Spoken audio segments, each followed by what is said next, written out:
Good afternoon, everyone. This is Pankaj Kumar Dikshit. Today we are going to discuss about the sitting arrangement. बेटा sitting arrangement की अगर हम बात करेंगे तो ये 3 फॉर्मेट में आता है। आजकल मोस्टली हर तरह से भी आने लगा है, लेकिन मेनली जो फॉर्मेट होते हैं वो 3 फॉर्मेट होते हैं। एक तो सर्कुलर बेस सिटिंग अरेंजमेंट होता है, एक स्क्वायर बेस के सिटिंग अरेंजमेंट होता है, और एक आपका रो बेस होता है जिसमें नॉर्थ फेसिंग, साउथ फेसिंग ये फेसिंग आती है। उसके अलावा ट्रायंगुलर के बेस में भी सिटिंग अरेंजमेंट आजकल आने लगा है। उसके अलावा पेंटागन के बेस में भी, मतलब अगर हम बात करेंगे तो उस कंडीशन में भी आपका सिटिंग अरेंजमेंट आने लगा है। हर तरह का फॉर्मेट हम पढ़ेंगे, ट्रायंगुलर भी पढ़ेंगे, पेंटागन वाला भी पढ़ेंगे, उसके अलावा जैसे कि सर्कुलर वाला भी पढ़ेंगे, स्क्वायर वाला भी पढ़ेंगे, एंड रो वाला भी पढ़ेंगे जिसमें नॉर्थ साउथ फेसिंग या केवल नॉर्थ फेसिंग या केवल साउथ फेसिंग भी होता है। जो आज का हमारा टॉपिक है वो सिटिंग अरेंजमेंट है, और वो भी सर्कुलर बेस है। कौन सा बेस है? सर्कुलर। हम बेटा बिल्कुल बेसिक से चलेंगे, बेसिक से स्टार्टिंग करेंगे, जिसमें किसी भी प्रकार की कोई परेशानी आपको नहीं आएगी। बहुत आराम से हम पढ़ने वाले हैं और एक एक चीज को हम बहुत बारीकी से समझेंगे। तो देखिए, मैंने आपको लिख भी रखा है सर्कुलर सिटिंग अरेंजमेंट। तो सर्कुलर सिटिंग अरेंजमेंट की बात करेंगे। क्या होता है सर्कुलर सिटिंग अरेंजमेंट? आगे बढ़ते हैं, ध्यान से देखिएगा बेटा। सर्कुलर सिटिंग अरेंजमेंट में क्या होता है कि जैसे एक सर्कल होती है, इसमें स्लाइड के बेस में भी क्वेश्चन अवेलेबल हैं, मैं आपको वो भी समझाऊंगा, ठीक है। और मैं आपको एक फॉर्मेट बना के भी आपको समझा रहा हूं। एक अगर लिख के क्वेश्चन बताता हूं जिससे आपको जो हु का मतलब होता है, व्हाट का मतलब होता है या एंड का मतलब होता है, उनकी हम बात करने वाले हैं। जैसे यहाँ पर अगर हम बात करने वाले हैं, यहाँ पर एक सिटिंग अरेंजमेंट के लिए एक हमें चार्ट दे रखा है कि 8 व्यक्ति हैं। जैसे सपोज करते हैं 8 व्यक्ति ले लिए, A B C D E F G H. बेटा लिखा हुआ है पूरा मेरे पास चार्ट। इसके बाद जो स्लाइडेड है मैं आपको दिखा सकता हूं, पूरी की पूरी जो स्लाइडेड है वो आपकी, मतलब उसमें हम यहां सॉल्व भी करेंगे। पहले मैं आपको फॉर्मेट समझा रहा हूं कि हु का मतलब क्या होता है, एंड का मतलब क्या होता है, तो वो एक क्वेश्चन के जरिए ही आपको समझ में आ सकता है। मैं क्वेश्चन में आपको बता दूंगा। जैसे यहां पर कहा गया है कि 8 व्यक्ति हैं, ठीक है, G and H are sitting around a circular table। बेटा अभी मैं इसमें आपको इंग्लिश में लिख के बता रहा हूं, जो स्लाइड है उसमें हिंदी और इंग्लिश में दोनों में क्वेश्चन लिखे हुए हैं। Circular table and they are facing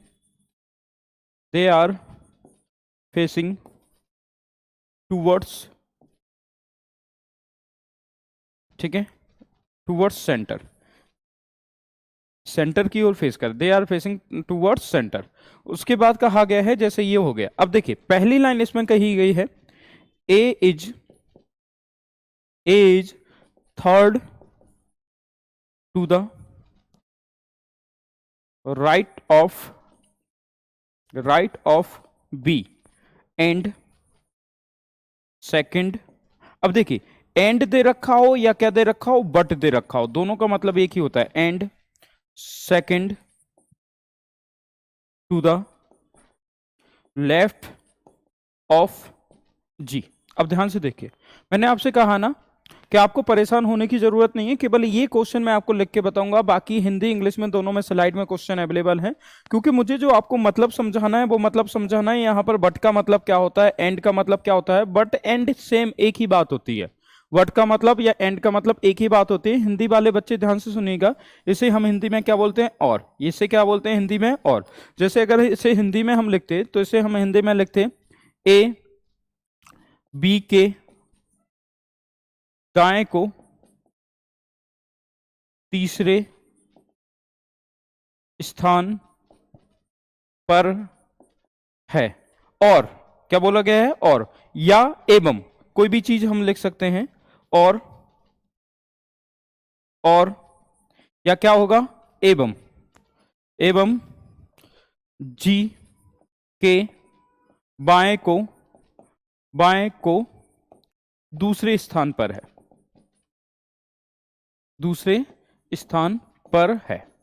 अब ध्यान से समझिएगा, A is third to the right of B, A किसके राइट में थर्ड पर है, बी के राइट में थर्ड पर है।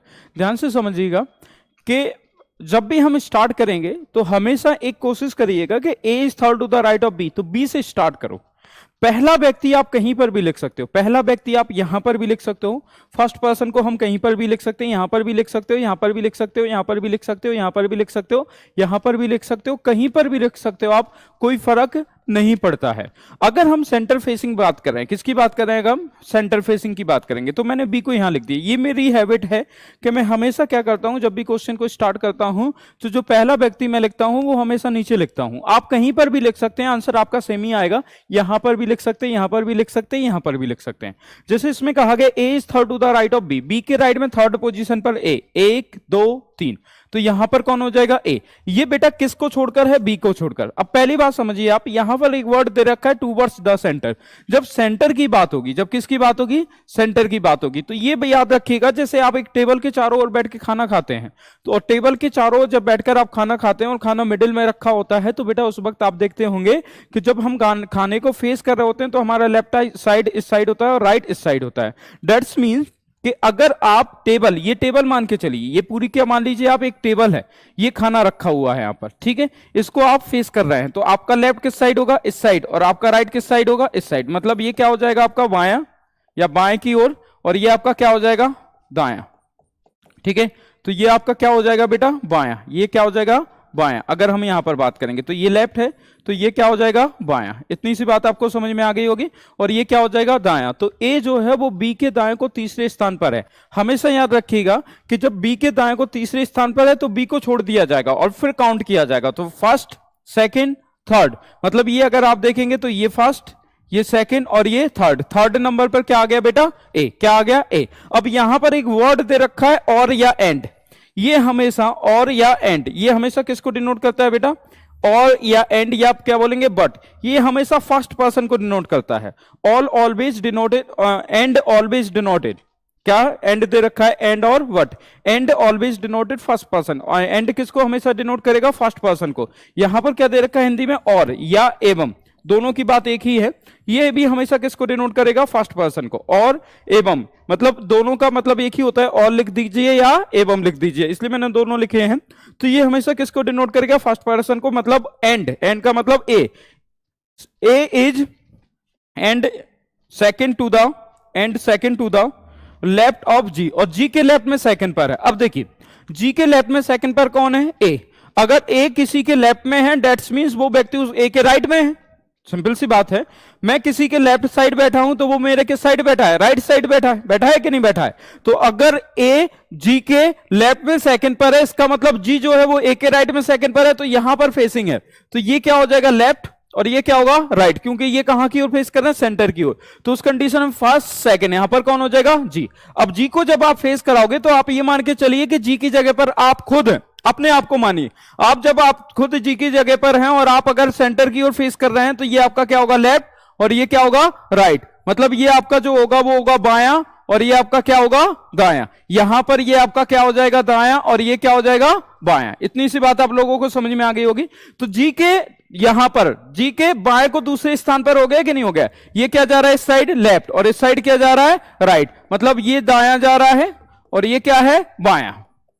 क्लियर। यहां से देखेंगे इसका, तो ये इसका बायां मतलब लेफ्ट, और ये इसका दायां मतलब राइट। ठीक है, तो ये समझ में आ गया। तो ए के राइट में सेकंड पर जी है, इसका मतलब जी के लेफ्ट में सेकंड पर कौन है, ए। तो यहां पर बोला गया था कि जी के लेफ्ट में सेकंड पर कौन है, ए। चूंकि ए हमारे पास लिखा हुआ था तो हमने उसी को उल्टा सोच लिया कि जी जो है वो ए के दाएं को है। जस्ट लेफ्ट का अपोजिट क्या हो जाएगा, राइट। राइट का अपोजिट क्या हो जाएगा, लेफ्ट। तो उस कंडीशन में जी ए के दाएं को दूसरा हो गया कि नहीं हो गया। अगर एक ही डायरेक्शन में फेसिंग दे रखी हो तब ऐसा हम सोच सकते हैं और आसानी से आंसर आ जाएगा। इतनी सी बात समझ में आ गई। हिंदी में देखिएगा, ए बी के दाएं को तीसरे स्थान पर है, ए बी के दाएं को तीसरे स्थान पर हो गया, और जी के बाएं को दूसरे स्थान पर है। तो जी के बाएं को दूसरे स्थान पर हो गया कि नहीं हो गया, ए हो गया ना।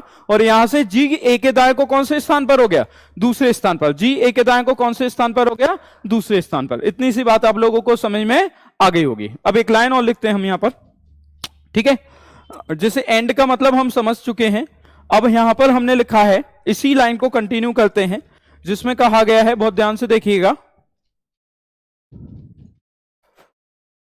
B is in front of in front of H, B is in front of H, who दे रखा हो या हुज दे रखा हो, ठीक है, हु या हुज दे रखा हो, हु इज immediately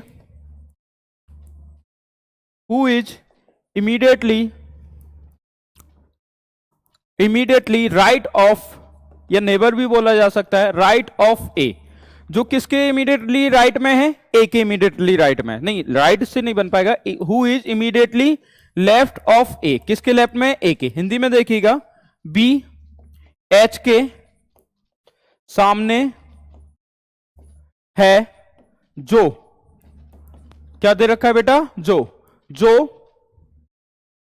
ए के तुरंत बाएं है, जो ए के तुरंत बाएं है। अब देखिए बी किसके सामने है, एच के, तो सबसे पहले ए के तुरंत बाएं कौन बैठा है, ए के तुरंत बाएं कौन बैठा है, एच, इसका मतलब यहां पर क्या आना चाहिए, एच, यहां पर क्या आना चाहिए, एच, और सामने यहां पर कौन बैठ जाएगा, बी, क्योंकि यहां पर देखिए हमें सबसे पहले वो क्लू देखना होता है जो ऑलरेडी वहां पर है। जैसे यहां पर हमसे बोला गया था ए के तुरंत बाएं हैं, तो ऑलरेडी ए यहां बैठा हुआ है, तो पहले हम ए से एच निकाल लेंगे, तो ए के तुरंत बाएं में कौन हो गया, एच, उसके बाद बोला गया बी एच के सामने है, तो बी एच के सामने यहां हो जाएगा कि नहीं हो जाएगा, A is in front of H, A किसके सामने है, एच के सामने, बी सॉरी, बी किसके सामने बेटा, एच के सामने, who is immediately left of A, जो किसके इमीडिएट लेफ्ट में है, ए के, किसके इमीडिएट लेफ्ट में है, ए के। यहां तक आप लोगों को उम्मीद है कि ये समझ में आया होगा, तो इतनी सी बात आप लोगों को समझ में आ गई। हमेशा याद रखिएगा कि जो सेकंड पर्सन होता है जो,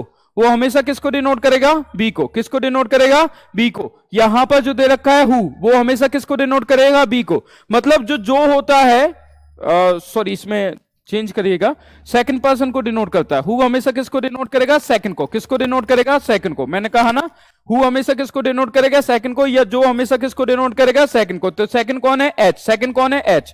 इंग्लिश में भी आपको पढ़ाया जाता होगा कि यहां पर हु के बाद जो भी हेल्पिंग वर्ब आती है, जो हु के पहले सब्जेक्ट लिखा होता है उसके ही अकॉर्डिंग आती है, तो इसलिए यहां पर कौन सा पर्सन डिनोट किया जाएगा, ये पहला है और ये दूसरा, तो दूसरा पर्सन डिनोट किया जाएगा। हु का मतलब क्या होता है, सेकंड पर्सन, या जो का मतलब क्या होता है, सेकंड पर्सन, और का मतलब या एंड का मतलब क्या होता है, फर्स्ट पर्सन। इतनी सी बात आप लोगों को समझ में आ गई होगी, यहां तक क्लियर हुआ बेटा, आगे बढ़ते हैं। अब देखिए नेक्स्ट वन जो दे रखा है, यहां पर अगर हम बात करने वाले हैं, ठीक, इसमें एक लाइन और दे दी गई है, जैसे एफ इज सेकंड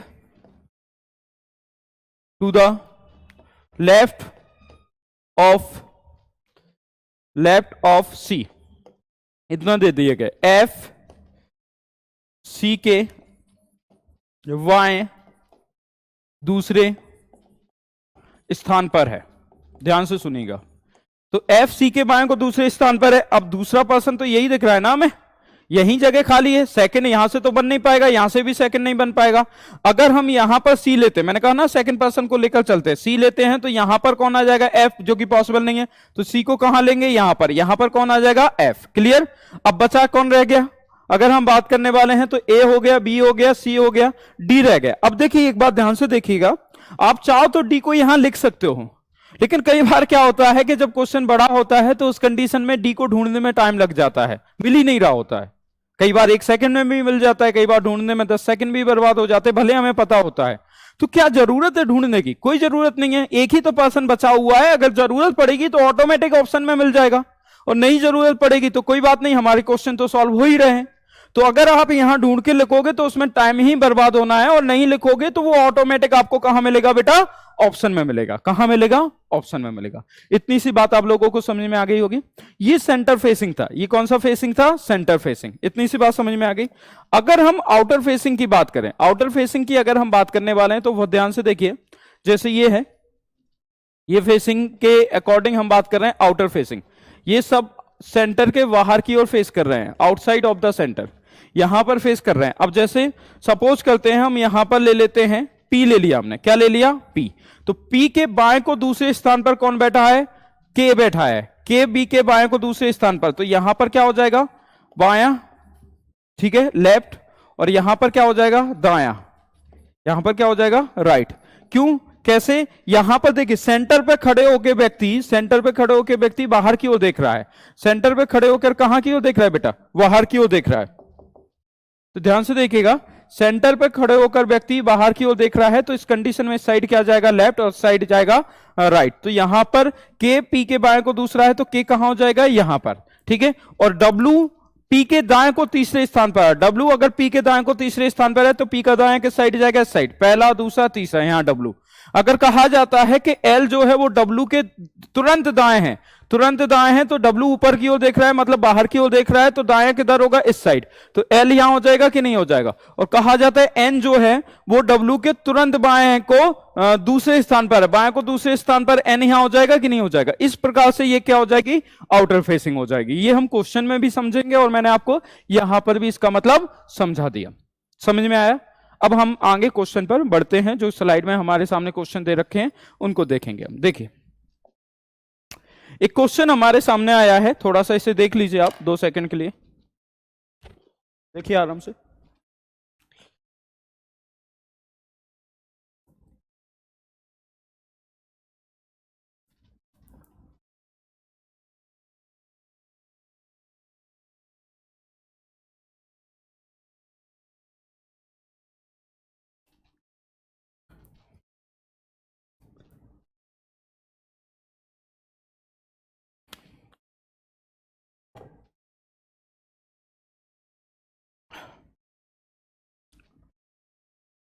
देख लिया, उम्मीद है आपको समझ में आ गया होगा। अब इस क्वेश्चन को हमें सॉल्व करना है, बहुत आसान क्वेश्चन है और हो सकता है कई सारे बच्चों ने तो अभी तक सॉल्व भी कर लिया होगा, ठीक है, कई सारे बच्चों ने इसे सॉल्व कर लिया होगा अकॉर्डिंग टू मी। बाकी हम देखते हैं। देखिए ये क्वेश्चन हमारे सामने दे रखा है, बहुत ध्यान से समझिएगा, ठीक है। क्वेश्चन में कहा गया है कि दिखाई दे रहा है ना, सबको विजिबल है। क्वेश्चन में कहा गया है, बिल्कुल दिख रहा है। क्वेश्चन में कहा गया है कि कितने व्यक्ति दे रखे हैं, P Q R S T U V and W are sitting around a circular table facing the centre. अब सर्कुलर टेबल के चारों ओर बैठे हुए हैं और कहां फेस कर रहे हैं, सेंटर में। मैंने अभी आपको बताया ना सर्कुलर कितने व्यक्ति हैं 8। अब इसमें देखिए ध्यान से, कहा गया P is third to the right of W. P जो है वो डब्ल्यू के दाएं को कौन से नंबर पर बैठा है, तीसरे स्थान पर बैठा है। पी डब्ल्यू के दाएं को कौन से नंबर पर बैठा है, तीसरे स्थान पर बैठा है, मतलब दाएं को या राइट में। अब मैंने आपको क्या कहा था कि सेकंड पर्सन लीजिए, मतलब आप ले सकते हैं, फर्स्ट भी ले सकते हैं, थर्ड भी ले सकते हैं, सेकंड भी ले सकते हैं। तो यहां पर हमने मान लिया डब्ल्यू। अब चूंकि मेरी हैबिट है कि मैं हमेशा पहले व्यक्ति को नीचे लिखता हूं, आप कहीं पर भी लिख सकते हो, आप यहां पर भी लिख सकते हो, यहां पर भी लिख सकते हो, ऊपर भी लिख सकते हो, यहां पर भी लिख सकते हो, यहां पर भी लिख सकते हो, कहीं पर भी आप लिख सकते हो। कहा गया है कि P is third to the right of W, W के राइट में थर्ड पर, मतलब फर्स्ट सेकंड थर्ड, यहां पर कौन हो जाएगा बेटा P। P किसके राइट में थर्ड पर हो गया, W के राइट में। किसके राइट में थर्ड पर हो गया, W के राइट में। उसके बाद बोला गया है एंड। अब मैंने कहा था ना एंड किसको डिनोट करता है, and always denoted first person. किसको डिनोट करेगा, फर्स्ट पर्सन को। तो एंड हमेशा किसको डिनोट करेगा, फर्स्ट पर्सन को। ऑल हमेशा किसको डिनोट करेगा, फर्स्ट पर्सन को। और फर्स्ट पर्सन यहां पर कौन है, P। कौन है फर्स्ट पर्सन, P। कौन है बेटा यहां पर फर्स्ट पर्सन, P। तो यहां पर अब बोला गया है एंड मतलब P, P Q के बाएं को तीसरा है। अगर P Q के बाएं को तीसरा है, इसका मतलब क्या होगा कि जो Q है वो P के दाएं को तीसरा है। मैंने कहा ना जब आप लेफ्ट राइट को चेंज करोगे, तो पर्सन को चेंज करोगे तो लेफ्ट राइट भी चेंज हो जाएगा। अगर P Q के बाएं को बैठा है, इसका मतलब Q जो है वो P के दाएं को बैठा है। तो P के दाएं को Q कौन से नंबर पर, तीसरे नंबर पर। यहां पर देखिए पहला दूसरा तीसरा, यहां पर कौन हो जाएगा Q। यहां पर देखिए ये third to the left of Q। तो यहां तक समझ में आ गया, third to the left of Q। इतनी सी बात क्लियर हो गई। तो यहां पर कौन हो गया ये। अब Q के बाएं को आप देखोगे तो Q के बाएं को P कौन से नंबर पर हो गया बेटा, तीसरे नंबर पर हो गया। कौन से नंबर पर हो गया, तीसरे नंबर पर। आगे बढ़ते हैं। आगे जो हमें दे रखा है वो ध्यान से समझिएगा। यहां तक हो चुका है, S T के दाएं को दूसरा बैठा है। यहां पर जो दे रखा है S is second to the right of T। S जो है वो T के दाएं को दूसरा बैठा है। अभी कहीं पर भी बैठ सकता है, अभी नहीं पता हमें, थोड़ा सा और आगे बढ़ते हैं, कहीं हो सकता है और क्लू हमें मिल जाए। कभी भी रैंडम बैठाने की कोशिश मत करिएगा, बस थोड़ा सा दिमाग में जरूर रखिएगा, दिमाग से चीजें स्किप नहीं होनी चाहिए। V R के बाएं को दूसरा बैठा है। V किसके बाएं को दूसरा बैठा है, R के बाएं को दूसरा बैठा है। वी आर के बाएं को दूसरा बैठा है, अब ना तो वी दे रखा है ना आर दे रखा है, अभी पॉसिबल नहीं है बैठाना।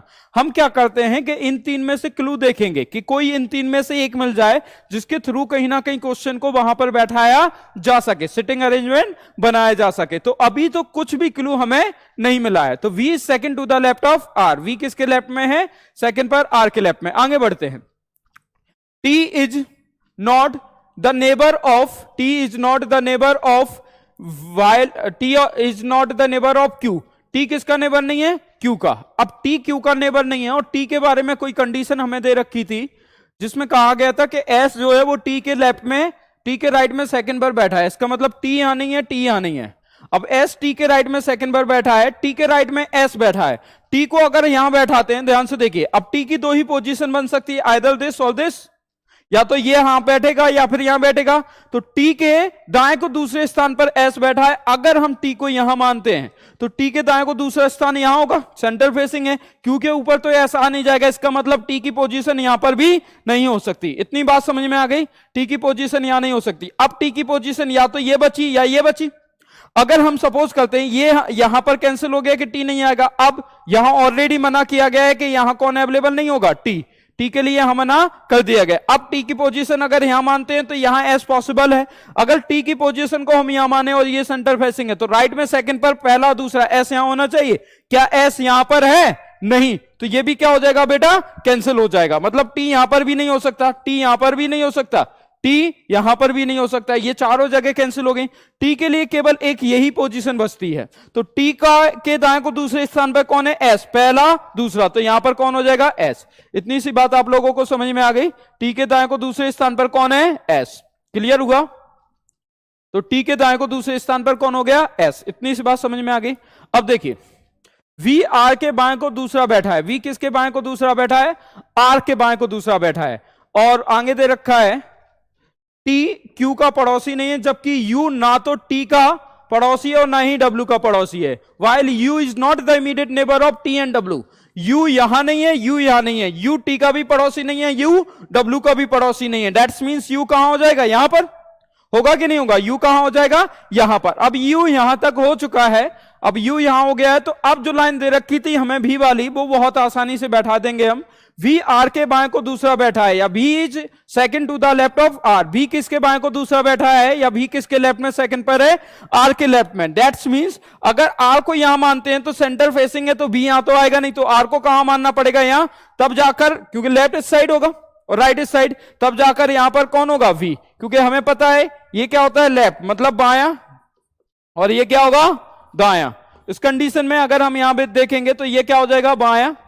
देखिए, क्लॉकवाइज एंटी क्लॉकवाइज मत सोचिए, अपने आप को बैठाइए। अपने आप को अगर आप एज्यूम कर लेंगे तो कभी भी कोई भी चीज गलत नहीं होने वाली। आप खुद मानिए कि आर की जगह पर आप बैठे हैं, तो आपका बायां किस साइड जाएगा, इस साइड। आपका दायां किस साइड जाएगा, इस साइड। तो यहां तक ये बन चुका है पूरा, ये बायां होगा और ये राइट मतलब दायां। इतनी सी बात समझ में आ गई सबको? तो ये पूरा का पूरा सर्कल बन गया। अब क्वेश्चन क्या पूछा गया है, स्टार्टिंग फ्रॉम पी, ठीक है, पी से स्टार्ट कर लेंगे, ध्यान से देखिएगा। पी ये दे रखा है, starting from P, starting from P is position if all the 8 are arrange in alphabetically order in clockwise direction, clockwise direction, then sitting the position how many members would not change, मतलब उनकी position change, कितने member की position change हो जाएगी, नहीं होगी, P को छोड़कर। तो पी को काउंट नहीं किया जाएगा। पी के बाद अब क्लॉकवाइज डायरेक्शन तो यही होता है, पी के बाद Q, R, S, T, U, V, W, ये है। ये जो है उस कंडीशन में, तो यहां पर देखिए कोई ऐसा है जिसकी पोजीशन चेंज नहीं हो रही हो, कोई नहीं है, सबकी पोजीशन चेंज हो रही है। तो सबकी पोजीशन चेंज हो रही है, तो उस कंडीशन में आंसर क्या आएगा, नन। ऐसा कोई भी नहीं है, सबकी पोजीशन क्या हो रही है, चेंज हो रही है। केवल पी को छोड़ दिया जाए तो पी को, अच्छा एक सेकंड, आर दे रखा है, कौन दे रखा है, आर।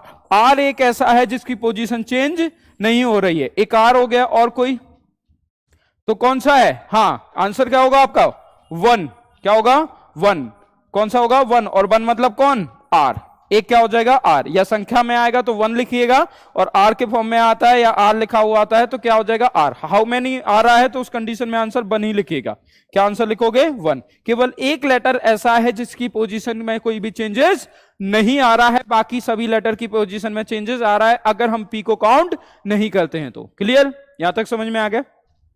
इसी का क्वेश्चन नंबर 2 क्या बोला गया है, कहा गया who sit second to the left of V, B के बाएं को दूसरे स्थान पर कौन बैठा है। अब बी के बाएं को दूसरे स्थान पर कौन बैठा है, तो भी ये है, बी के बाएं को दूसरे स्थान पर कौन बैठा है, पहला दूसरा यू, तो आंसर क्या हो जाएगा यू। यू कहीं दे रखा है तो आंसर क्या हो जाएगा बेटा सी, ऑप्शन नंबर सी, क्या आंसर होगा यू। पूछा गया है which of the following has the only one person sitting between them if the counting in the clockwise direction. क्या पूछ रहा है, निम्नलिखित में से किस जोड़े में उनके बीच केवल एक व्यक्ति बैठा है। हाँ देखिए, इसमें सिंपल सी बात दे रखी है कि कुछ जोड़े दे रखे हैं जिसमें कहा गया है कि which of the following pair has only the one person sitting between them if the counting done in the clockwise direction. Clockwise direction में अगर हम देखें तो उनके बीच में केवल एक व्यक्ति बैठा है, मतलब टी और वी के बीच में एक हो सकता है और यू और क्यू के बीच में एक हो सकता है कि नहीं हो सकता है, ये देखना है। तो पहले टी और वी देखें, टी और वी, टी यहां है और वी यहां है, यहां तो दो हो गए बीच में, आगे बढ़ते हैं। फिर क्या है, ठीक है, वी और क्यू, वी और क्यू क्लॉकवाइज डायरेक्शन में, वी यहां है, क्यू यहां तो कोई भी नहीं है, एक होना चाहिए जबकि। तीसरा ऑप्शन क्या है बेटा, W N P, W N P दे रखा है तो डब्ल्यू एन पी, डब्ल्यू कहां दे रखा है डब्ल्यू ए, और पी कहां दे रखा है पी ए, तो ये भी नहीं है आंसर। उसके बाद चौथा ऑप्शन क्या दे रखा है, पी आर और पी, आर और पी दे रखा है तो आर ये है, पी ये है। अब चूंकि हमें क्लॉकवाइज डायरेक्शन में काउंट करना था ना कि एंटी क्लॉकवाइज डायरेक्शन में, किस में काउंट करना था, क्लॉकवाइज डायरेक्शन में ना कि एंटी क्लॉकवाइज डायरेक्शन में। तो आर और पी दे रखा है, कौन सा ऑप्शन दे रखा है, कहां गया, आर और पी, क्या दे रखा है आर और पी। तो यहां पर जो पूछा गया था क्लॉकवाइज डायरेक्शन में काउंटिंग पूछी गई थी, तो उस कंडीशन में ये भी आंसर हमारा नहीं होगा। गलती से कई सारे बच्चे इसे आंसर टिक कर देंगे डी वाले को, जबकि उन्होंने क्लॉकवाइज डायरेक्शन के बारे में कहा गया है। क्लियर, तो उस कंडीशन में आंसर क्या होगा, नन ऑफ दीज। अगर ये लिखा होता पी एन आर तो आंसर हो जाता, क्योंकि फर्स्ट पर्सन पी था, आर था, तो क्लॉकवाइज डायरेक्शन में काउंट कर रहे थे, तो ये क्या हो जाता, आंसर हो जाता। अब यहां नहीं है तो यहां पर आंसर क्या होगा बेटा, नन ऑफ दीज। क्या आंसर हो जाएगा, नन ऑफ दीज। इतनी सी बात समझ में आ गई, ठीक है, उम्मीद है ये आपको समझ में आ गया होगा। नेक्स्ट क्वेश्चन क्या पूछा गया, who sit between you and P, you और पी के बीच में कौन बैठा है। अब यू और पी के बीच में कौन बैठा है देख लेते हैं। यू कहां पर है बेटा, ये, पी कहां पर है, ये, कौन बैठा है एस, यू और पी के बीच में कौन बैठा है एस, तो पहला ही आंसर हो जाएगा क्या एस। यू और पी के बीच में कौन बैठा है एस, इतनी सी बात समझ में आ गई। तो यू और पी के बीच में कौन बैठा है एस, आगे बढ़ते हैं, ठीक है। नेक्स्ट क्या पूछा गया, 4 of the following 5 are like a certain way based on their position in the sitting arrangement and so form group which is the one that does not belongs to the group। कौन सा group में नहीं आता, 5 में से 4 किसी प्रकार समान है जो एक ग्रुप बना रहे हैं, इनमें से वो कौन सा है जो इस ग्रुप में नहीं आता। तो डब्ल्यू टी पी और यू, तो डब्ल्यू और टी, डब्ल्यू कहां दे रखा ये, और टी कहां दे रखा ये, तो देखिए एंटी क्लॉकवाइज डायरेक्शन में घूमे, एक बीच में एक गैप है, आगे देखते हैं। पी और यू, क्या पी और यू का भी यही डायरेक्शन है, पी कहां दे रखा, हाँ ये भी एंटी क्लॉकवाइज डायरेक्शन में घूमे, एंटी क्लॉकवाइज डायरेक्शन में घूमे कि नहीं घूमे, तो एंटी क्लॉकवाइज डायरेक्शन में घूमे हैं, तो उस कंडीशन में क्या हो जाएगा आंसर। ये थोड़ा सा हम हटा देते हैं, ये थोड़ा सा कंफ्यूज कर रहा है,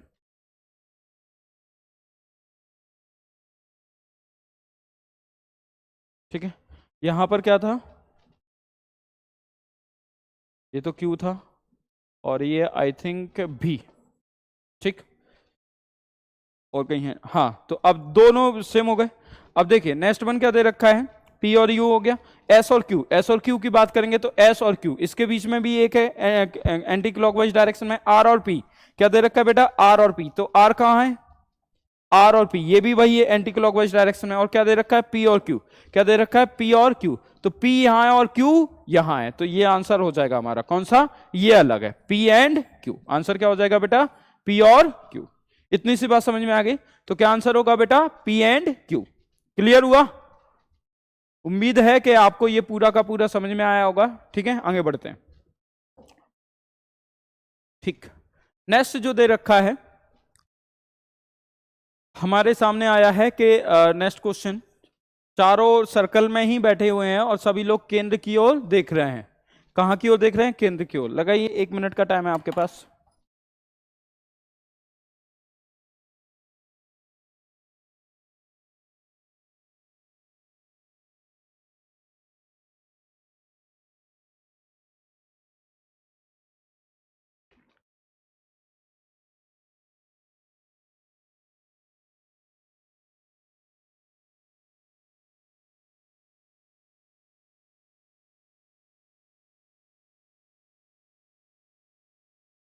आई थिंक आप लोगों से बन गया होगा ये क्वेश्चन। बहुत आसान है, बहुत इजी क्वेश्चन है। देखिए ध्यान से, ठीक है। ये एक सर्कल है। इस सर्कल की अगर हम बात करने वाले हैं तो इस सर्कल में कितने व्यक्ति बैठे हुए हैं? 8 are sitting around a circle and they are facing the centre. ये सभी लोग सेंटर की फेस कर रहे हैं। Clear? P is second to the right of T, who is neighbor of R and V। अब देखिए P जो है वो T के राइट में सेकंड पर है, T के राइट में, सेंटर की ओर फेसिंग है, ये फेसिंग हो गई। तो P जो है वो किसके राइट में सेकंड पर है? T के राइट में। पहला, दूसरा, तीसरा, यहां पर कौन होगा? P। क्योंकि यहां पर क्या होता है बेटा? दायां, इस साइड जाएंगे राइट, और यहां पर क्या होता है? बायां, मतलब लेफ्ट। ठीक, तो ये हो गया। उसके बाद देखिए, तो यहां पर क्या बोला गया है? टी के राइट में सेकंड पर कौन बैठा है? पी। टी के राइट में सेकंड पर कौन बैठा है बेटा? पी। तो P is second to the right of T, तो पी टी के राइट में सेकंड पर हो गया।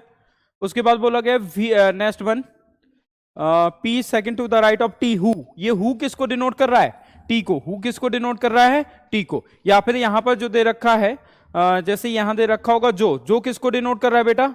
जो किसको डिनोट कर रहा है? जो डिनोट कर रहा है टी को। जो किसको डिनोट कर रहा है? टी को। तो मैंने आपको बताया था ना कि हु जो हमेशा होता है वो किसको डिनोट करता है? सेकंड पर्सन को। हु किसको डिनोट करेगा बेटा? हमेशा सेकंड पर्सन को। और जो वर्ड दे रखा है जो, वो हमेशा किसको डिनोट करेगा? वो भी सेकंड पर्सन को ही डिनोट करेगा। तो यहां पर सेकंड पर्सन कौन है? टी। क्लियर? इतनी सी बात समझ में आ गई।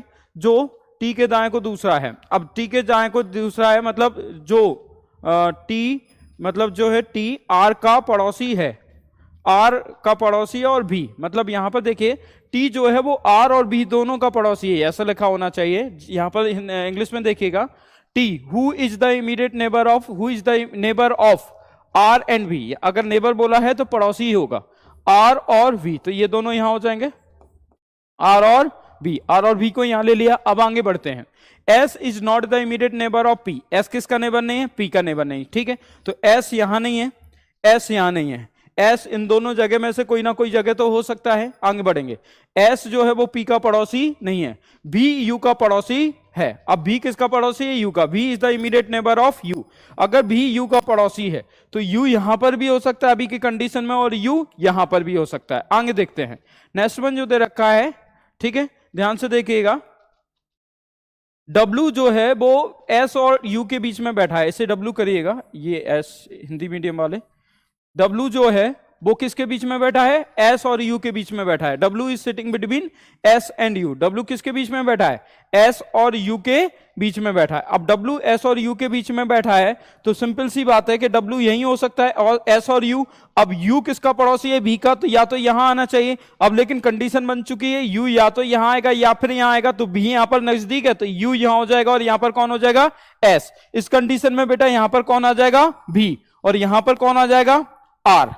यहां पर कौन आ गया? आर। और वैसे भी दे रखा था, इसमें कहा गया था कि जो मतलब अगर हम बात करेंगे, एस किसका नेबर नहीं है? पी का नेबर नहीं है। एस अगर पी का नेबर नहीं है तो ये एक समस्या हो जाएगी। और W is sitting between S and you, और डब्ल्यू एस और यू के बीच में बैठा है, आगे दे रखा है। और भी किसका नेबर है? यू का नेबर है। या तो क्वेश्चन में गड़बड़ है या फिर कहीं हम गलती किए हैं, दोनों में से कोई चीज है। फिर से देख लेते हैं। P second to the right of, okay, हम गलती किए हैं और हम बहुत बड़ी गलती किए हैं। ठीक है, सॉरी, ये थोड़ी सी मिस्टेक हो गई थी, कई बार हो जाता है बेटा, ध्यान से देखिए। इसमें कहा गया P is second to the right of T, तो T के राइट में सेकंड पर कौन हो गया? P। पहला, दूसरा, तीसरा, यहां पर कौन हो जाएगा बेटा? P। सॉरी, फिर से तीसरी जगह लिख दिया। पहला, दूसरा, यहां पर कौन हो जाएगा? P। अब P second to the right of T, who is neighbour of R and V, तो R और V का नेबर कौन है? T। R और V का नेबर कौन है बेटा? T। ठीक है, ये हो गया। अब यहां पर U जो है वो नेबर है V का, तो ये बहुत आसानी से बन जाएगा। V यहां पर है तो U यहां पर होगा और यहां पर कौन होगा? R। उसके बाद देखिए U V का नेबर हो गया। जो कहा गया कि W is sitting between U and S, U यहां पर है तो यहां पर कौन हो जाएगा? W, और यहां पर कौन हो जाएगा? S। तो U और S के बीच में कौन बैठा है? W। बहुत आसानी से बन गया। बच्चा कौन रह गया? एक व्यक्ति, और S जो है वो P का पड़ोसी नहीं है, देखिए नहीं है। एक व्यक्ति कौन बचा है बेटा? एक व्यक्ति कौन बचा है? P हो गया, Q होगा। अब देखिए Q बचा हुआ है तो Q को आप कहां लिख दोगे? यहां पर। लेकिन अगर आपको नहीं लिखना तब भी वो कहीं ना कहीं आपको ऑप्शन में मिल ही जाएगा, तो कभी ढूंढने की जरूरत नहीं होती है। अधिकतर वो बेटा कहां मिल जाएगा आपको? ऑप्शन में मिल ही जाता है। इतनी सी बात आपको समझ में आ गई होगी। तो ये बन चुका है। पूछा क्या गया? Who is an immediate right of V, V के तुरंत दाएं कौन है? तो V सेंटर फेसिंग है, V के तुरंत दाएं कौन हो जाएगा? T। तो आंसर क्या हो जाएगा? उम्मीद है ये आपको समझ में आया होगा, बहुत आसानी से आपको समझ में आ गया होगा। ठीक है, आगे बढ़े। इसे अगर हम बात करें तो ये क्वेश्चन पूछा गया है, which of the following statement is correct? P is the immediate right of Q। P किसका इमीडिएट राइट में है? Q के। तो P is the immediate right of Q। क्या P Q के इमीडिएट राइट में है? नहीं, लेफ्ट में है। Q के इमीडिएट क्या है? लेफ्ट में है P। उसके बाद तो ये तो नहीं है पहला सही। दूसरा बोला गया S is the immediate left of W। S क्या W के लेफ्ट में है? बिल्कुल है। S किसके लेफ्ट में है? W के लेफ्ट में। ये सेंटर फेसिंग है ना, तो S किसके लेफ्ट में हो जाएगा? W के लेफ्ट में हो जाएगा कि नहीं हो जाएगा? ये लेफ्ट होता है और ये राइट होता है, तो S W के लेफ्ट में हो जाएगा कि नहीं हो जाएगा?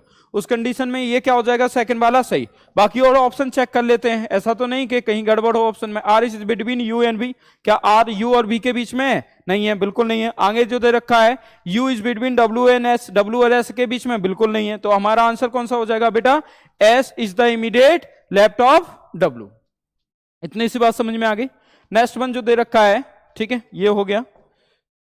ठीक है, अब पूछा गया है कि U, वो आंसर हो ही गया था। 4 ऑप्शन, मतलब यहां पर अगर आप देखेंगे तो यहां कितने ऑप्शन दे रखे थे? 4, और यहां पर कितने दे रखे थे? 3। तो ये हिंदी वाला चौथा ऑप्शन यहां चला गया इस स्लाइड में। अब वो पूछा गया ना, which 2 of the following are not the neighbour, कौन से 2 व्यक्ति पड़ोसी नहीं है? तो U भी दे रखा है और R भी दे रखा है। अब इन्हीं में से हो सकता है चेक करें, U भी, R भी और RP। U भी, R भी और RP।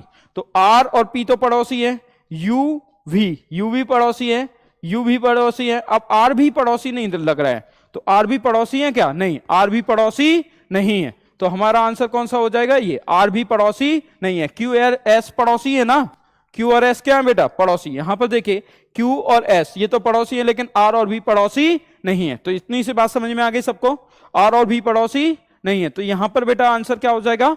R और V। क्या आंसर हो जाएगा? R और V। आगे बढ़ते हैं। Who is the immediate neighbor of S? S का पड़ोसी कौन है? अगर हम यहां पर देखें तो S का पड़ोसी कौन है? ठीक है, तो ध्यान से देखिएगा। S का पड़ोसी अगर हम इसमें देखने वाले हैं तो वो ध्यान से देखिएगा, S का पड़ोसी कौन है? तो S का पड़ोसी कौन दे रखा है बेटा? S का पड़ोसी आपके सामने कौन दे रखा है? S का पड़ोसी कौन है? Q और W में से कोई है। S का पड़ोसी कौन है?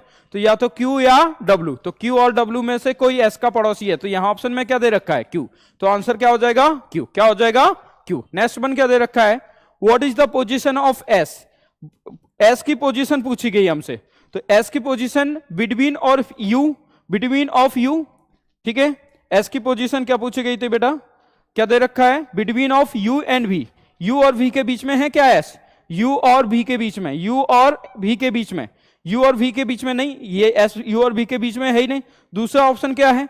दूसरा ऑप्शन है second to the right of P, second to the right of P। तो second to the right of P, P के राइट में सेकंड पर है S भी नहीं है, P के राइट में सेकंड पर है क्या? नहीं, ये तो थर्ड नंबर पे है। ये कौन से नंबर पे है? थर्ड। पहला, दूसरा, तीसरा, वो भी लेफ्ट में है P के।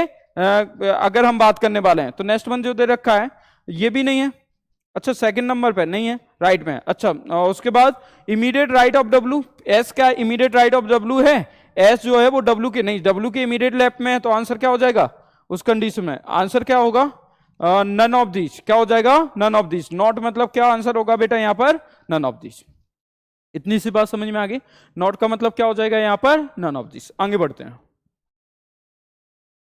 एक क्वेश्चन और दे रखा है, सॉल्व करिए।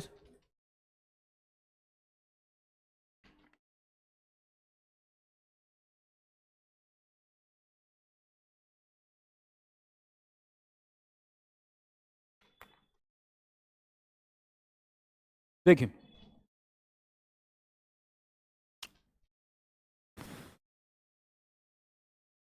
ये भी सेंटर फेसिंग है, बहुत आसान क्वेश्चन है, बनाइए बन जाएगा।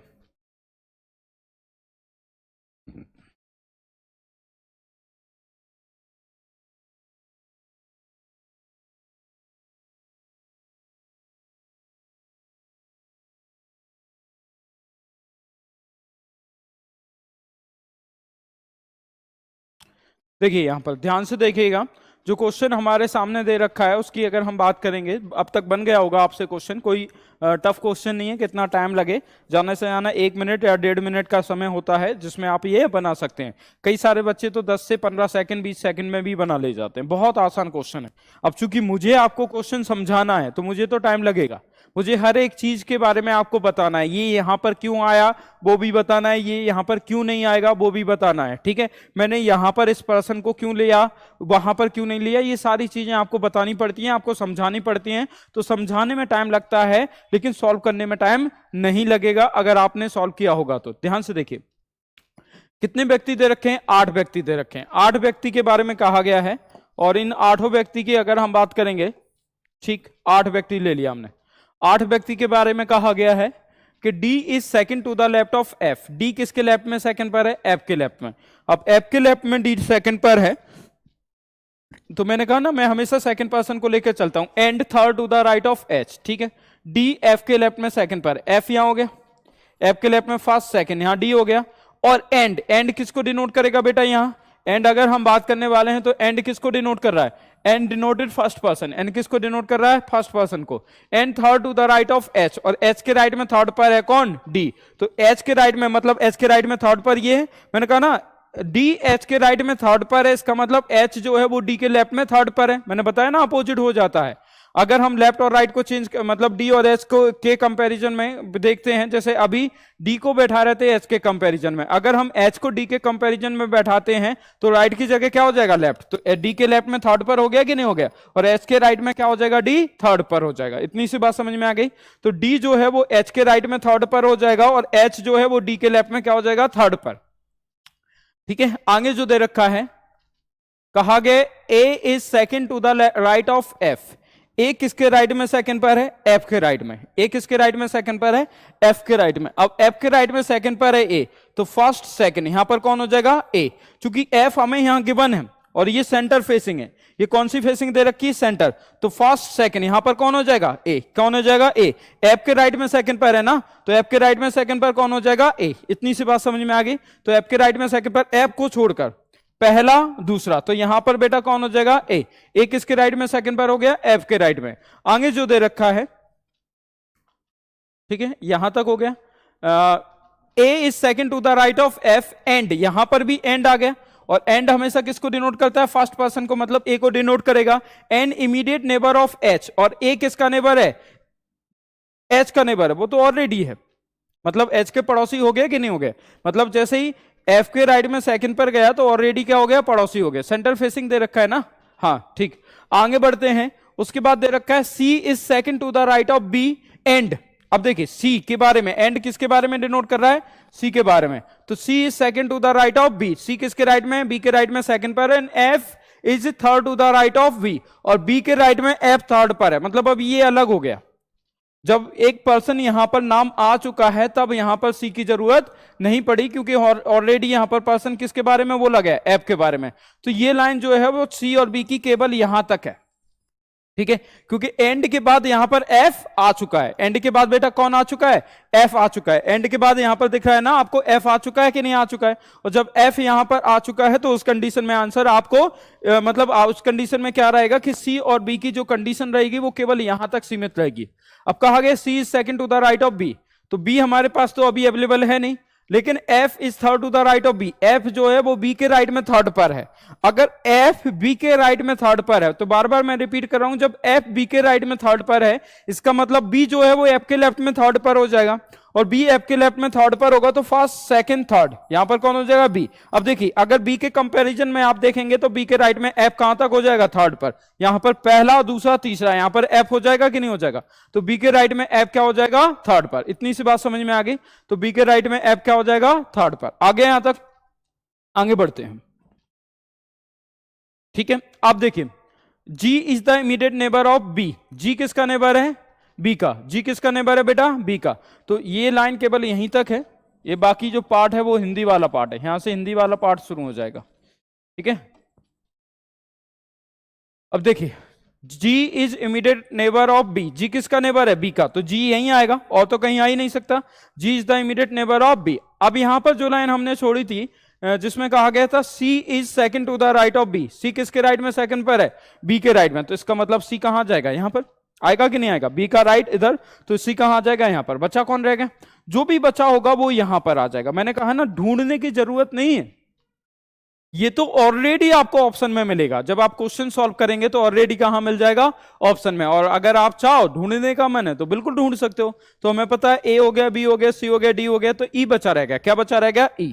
यहां पर क्या आ गया? E। जब लगातार पर्सन दे रखे हो तो यहां से काउंट कर लिया करो, तो क्योंकि बार बार देखने की जरूरत नहीं होती। A B C D क्या नहीं दिख रहा है? E। तो क्या E इसमें है?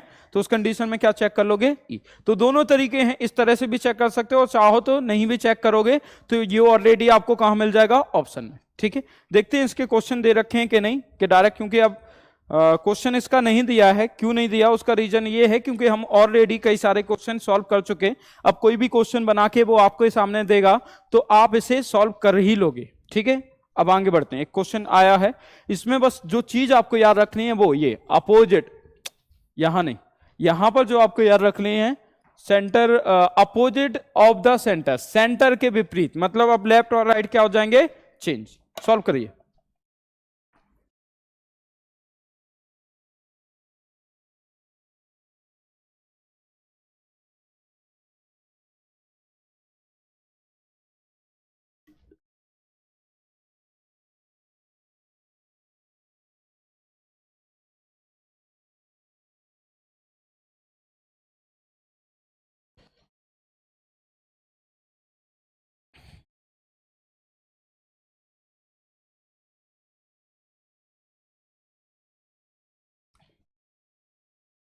ये क्वेश्चन को देखिए, शायद आपको पूरा विजिबल नहीं है।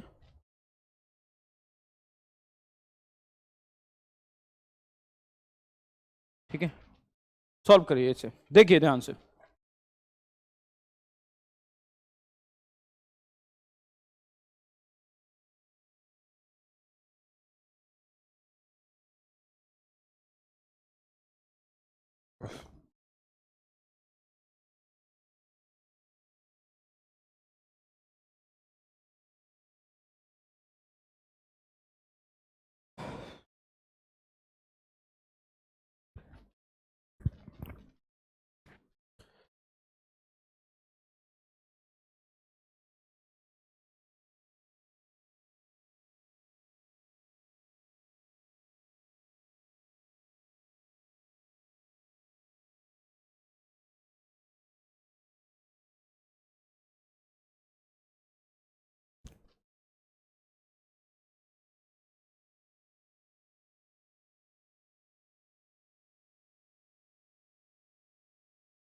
देखिए, उम्मीद है ये आपसे बन गया होगा। तो इस क्वेश्चन पर हम आते हैं और सॉल्व करते हैं। इसे बहुत आसान क्वेश्चन था, ध्यान से देखिएगा। कहा गया है 6 friend are sitting in the circle and are facing opposite of the centre of the circle. एक सर्कल है, 6 ही व्यक्ति के बारे में बताया गया, जिसमें कितने व्यक्ति बैठे हुए हैं बेटा? 6 व्यक्ति बैठे हुए हैं। एक सर्कल दे रखा है जिसके बारे में कहा गया है इसमें कितने व्यक्ति बैठे हुए हैं? 6 व्यक्ति बैठे हुए हैं। अब देखिए, आउटर फेसिंग के बारे में मैंने आपको समझाया है पहले भी। आउटर फेसिंग के बारे में मैंने आपको क्या बताया कि जैसे ये, तो ये आउटसाइड में फेस कर रहा है, ये आउटसाइड में फेस कर रहा है, ये आउटसाइड में फेस कर रहा है, ये आउटसाइड में फेस कर रहा है, ये आउटसाइड में फेस कर रहा है। इस परिस्थिति में होगा क्या कि अगर ऐसी परिस्थिति बनती है तो यहां पर अगर कोई भी व्यक्ति बैठा होगा तो उसका ये क्या हो जाएगा? बायां। अगर फेसिंग ये दे रखी है तो उस कंडीशन में ये क्या हो जाएगा बेटा? बायां। और ये क्या हो जाएगा? दायां। ये क्या हो जाएगा दायां, तो ये क्या हो जाएगा बायां मतलब लेफ्ट, और ये क्या हो जाएगा दायां मतलब राइट। अगर कोई व्यक्ति यहां पर है, ठीक है, यहां पर फेसिंग है, तो ये क्या हो जाएगा उस कंडीशन में लेफ्ट मतलब बायां, और ये क्या हो जाएगा राइट मतलब दायां, ठीक है। तो ये चीज आपको समझ में आ गई। इसी प्रकार से ये पूरा का पूरा घूमता जाएगा, यहां पर क्या हो जाएगा आपका राइट, और यहां पर क्या होगा लेफ्ट, यहां पर क्या होगा बेटा राइट, और यहां पर क्या होगा लेफ्ट। इतनी सी बात आप लोगों को समझ में आ गई होगी। अब कहा गया है 6 friend are sitting in a circle and are facing opposite of the centre of the circle. Deepa is between Prakash and Pankaj. अब देखिए मेरा नाम आ गया, मेरा नाम क्या है पंकज दीक्षित, ठीक है, तो नाम आ गया कि नहीं आ गया। तो उस कंडीशन में ध्यान से देखिएगा, 6 friend are sitting in the circle and are facing opposite of the centre. Deepa is between Pankaj and Prakash. अब दो डायग्राम आप बना सकते हैं यहां पर, क्योंकि अभी ये नहीं पता कि पंकज किस साइड है और प्रकाश किस साइड है। सपोज करते हैं यहां पर हमने पंकज को ले लिया और यहां पर किसको ले लिया प्रकाश को, ठीक है, और यहां पर कौन आ गई दीपा। दूसरे केस में क्या हो गया, यहां पर हमने प्रकाश को ले लिया, यहां पर पंकज को ले लिया, और यहां पर कौन आ गई है दीपा। तो ये भी परिस्थिति यहां पर पॉसिबल है। क्लियर, अब यहां तक ये आपको समझ में आ गया। दूसरा केस ये हो गया। अब देखिए कहा गया है कि दीपा बिटवीन हो गई, Preeti is between Mukesh and Lalit.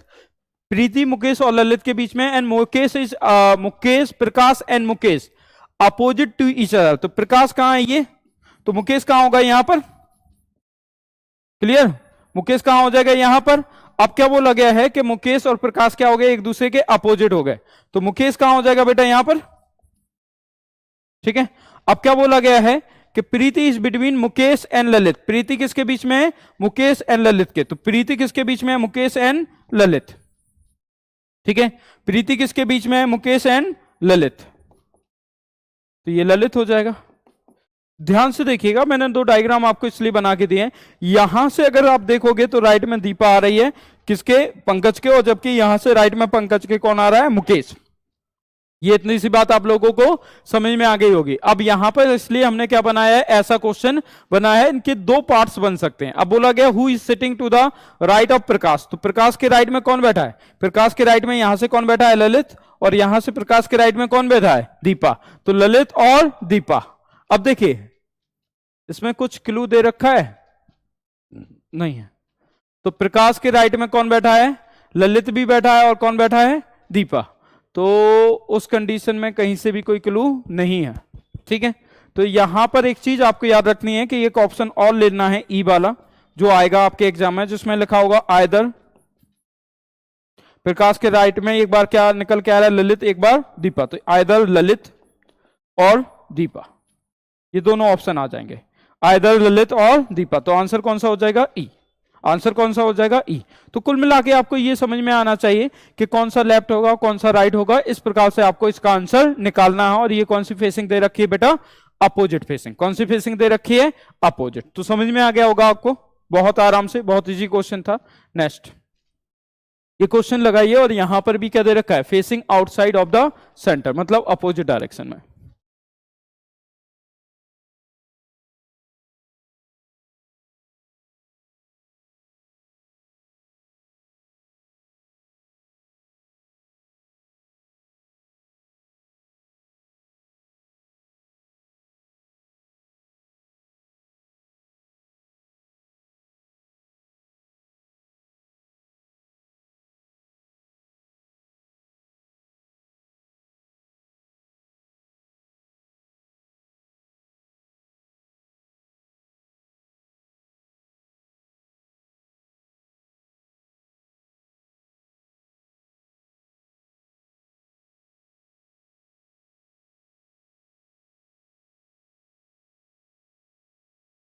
बन गया, बहुत आसान क्वेश्चन था, ध्यान से देखिएगा, बहुत ही ज्यादा इजी क्वेश्चन है। मैंने आपको बता ही दिया है कि फेसिंग कौन सी दे रखी है, आउटसाइड वाली दे रखी है। कौन सी फेसिंग दे रखी है बेटा, आउटसाइड। तो उसमें हमने जो देखा था वो उसमें कितने व्यक्ति थे, 6 व्यक्ति थे। इसमें कितने व्यक्ति हैं, 8। अभी देखिए मैंने आपको सेंटर फेसिंग पढ़ा है जिसमें सेंटर में फेस कर रहे थे, फिर हम आउटर फेसिंग पढ़ रहे हैं जिसमें किस में फेस कर रहे हैं बेटा, आउटसाइड में फेस कर रहे हैं। उसके बाद जो हम पढ़ेंगे वो पढ़ेंगे सेंटर एंड आउटर दोनों मिक्स करके जो क्वेश्चन पूछे जाएंगे उसके बारे में हम पढ़ेंगे, जिसमें सेंटर भी फेसिंग दे रखी होगी और आउटर भी फेसिंग दे रखी होगी। अभी हमने सेंटर फेसिंग पढ़ लिया, फिर हमने सेपरेट आउटर फेसिंग पढ़ा, अब हम दोनों को क्या करेंगे बेटा, मिक्स करके पढ़ेंगे, जिसमें सेंटर भी फेसिंग दे रखी होगी और क्या दे रखी होगी, आउटर वाली भी फेसिंग दे रखी होगी। ध्यान से देखिएगा, इसमें सबसे पहली लाइन दे रखी है D is second to the left of F। D जो है वो F के लेफ्ट में सेकंड पर है। अब देखिए कहीं पर भी फर्स्ट पर्सन ले सकते हैं। अच्छा एक चीज और मैं आपको बताना भूल गया, ठीक है, इस क्वेश्चन के बारे में मैं एक चीज और बताऊंगा आपको, वो इसमें बता दूंगा आपको। चलिए इसमें हम देख लेते हैं, क्योंकि ये भी आउटर फेसिंग वाला क्वेश्चन है तो इसमें भी आपको वो चीज समझ में आ जाएगी, ठीक है। अब जैसे ये आउटर फेसिंग है तो ये आउटसाइड में फेस कर रहा है, ये आउटसाइड में फेस कर रहा है, ये आउटसाइड में फेस कर रहा है, ये आउटसाइड में फेस कर रहा है, ये आउटसाइड में फेस कर रहा है, और ये भी कहां फेस कर रहा है बेटा, आउटसाइड में फेस कर रहा है। तो ध्यान से देखिए, जब आउटसाइड में फेस करता है कोई भी व्यक्ति, मैं थोड़ी सी हिंट दूंगा कि कई बार क्या होता है कि आउटसाइड में फेसिंग दे रखी है और बच्चा क्या करता है, जल्दबाजी में सेंटर फेसिंग क्वेश्चन को बना देता है। उसमें दे रखा था आउटसाइड वाली फेसिंग, लेकिन बच्चे ने क्या किया, सेंटर फेसिंग बना दिया। तो घबराने की जरूरत नहीं होती है, उसे केवल आप लेफ्ट राइट चेंज कर दोगे, वो ऑटोमेटिक आउटसाइड में फेसिंग करने लगेगा। कहां फेसिंग करने लगेगा, आउटसाइड में। तो ध्यान से देखिएगा इस क्वेश्चन को, इसमें कहा गया है कि D is second to the left of F and third to the right of H। तो यहां पर हम F मान ले, अब इस F के लेफ्ट में D है तो यहां पर क्या होगा बेटा, बायां मतलब लेफ्ट, और यहां पर क्या हो जाएगा, दायां मतलब राइट। ध्यान से देखिएगा, ये क्या होगा, लेफ्ट, और ये क्या होगा, राइट। एक साइड क्या हो जाएगा बेटा, लेफ्ट, और दूसरी साइड क्या हो जाएगा, राइट। यहां तक समझ में आ गया, लेफ्ट और राइट। इमीडिएटली ये होता है, अगर तुरंत बोला गया तो बिल्कुल नजदीक आ जाएगा, ठीक है। अब क्या बोला गया, D is second to the left of F, तो F को छोड़कर लेफ्ट में है D, तो लेफ्ट इस साइड जा रहा है ना, तो पहला दूसरा, यहां पर कौन हो जाएगा, D। यहां पर कौन हो जाएगा बेटा, D। D किसके लेफ्ट में हो गया, F के लेफ्ट में। अब यहां पर एक वर्ड दे रखा है एंड, और मैंने आपको बताया ना कि एंड हमेशा किसको डिनोट करता है, फर्स्ट पर्सन को। And third to the right of H, इसका मतलब D जो है वो H के राइट में थर्ड पर है। अगर D H के राइट में थर्ड पर है, इसका मतलब दूसरा क्या निकल के आता है कि H जो है वो D के लेफ्ट में कौन से नंबर पे है, थर्ड पर है। मैंने कहा ना लेफ्ट राइट चेंज करना पड़ेगा। H जो है वो D के लेफ्ट में थर्ड पर, अब D का लेफ्ट किस साइड जा रहा है, इस साइड जा रहा है ना, तो H first second third, H यहां हो जाएगा कि नहीं हो जाएगा, और H का राइट इस साइड है, ठीक है, और H का लेफ्ट इस साइड है। तो अगर आप देखेंगे तो H के राइट में थर्ड पर D हो गया कि नहीं हो गया, मतलब H को छोड़कर फर्स्ट सेकंड थर्ड, यहां पर कौन हो जाएगा, H के राइट में थर्ड पर कौन हो जाएगा बेटा, D। तो H के राइट में थर्ड पर कौन हो गया, D। उस कंडीशन में किसको, H को छोड़कर फर्स्ट सेकंड थर्ड, तो थर्ड पर क्या हो जाएगा बेटा, D। D हो गया। अब आगे बढ़ते हैं, ठीक है। C is second to the right of B। C जो है वो B के राइट में कौन से नंबर पे बैठा हुआ है, सेकंड नंबर पर। C जो है वो किसके राइट में बैठा हुआ है, B के राइट में सेकंड नंबर पे बैठा हुआ है।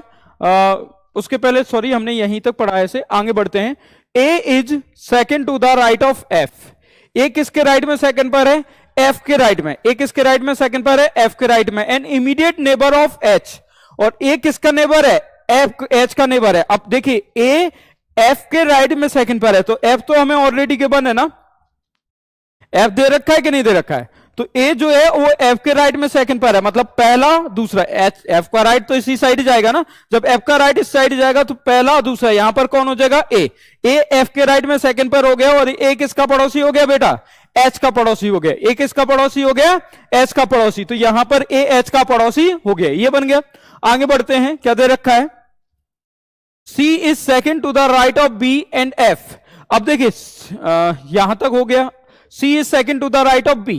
B हमें कहीं दे रखा है, नहीं दे रखा है। And F is third to the right of B। अब देखिए ये एक पार्ट अलग है, और ये C वाला जो पार्ट दे रखा है वो केवल B तक ही दे रखा है। अब F is third to the right of B। B के राइट में F थर्ड पर है, अगर B के राइट में F थर्ड पर है तो B तो अभी यहां गिवन नहीं है, इसका मतलब B के राइट में F थर्ड पर है, इसका मतलब B जो है वो F के लेफ्ट में थर्ड पर है।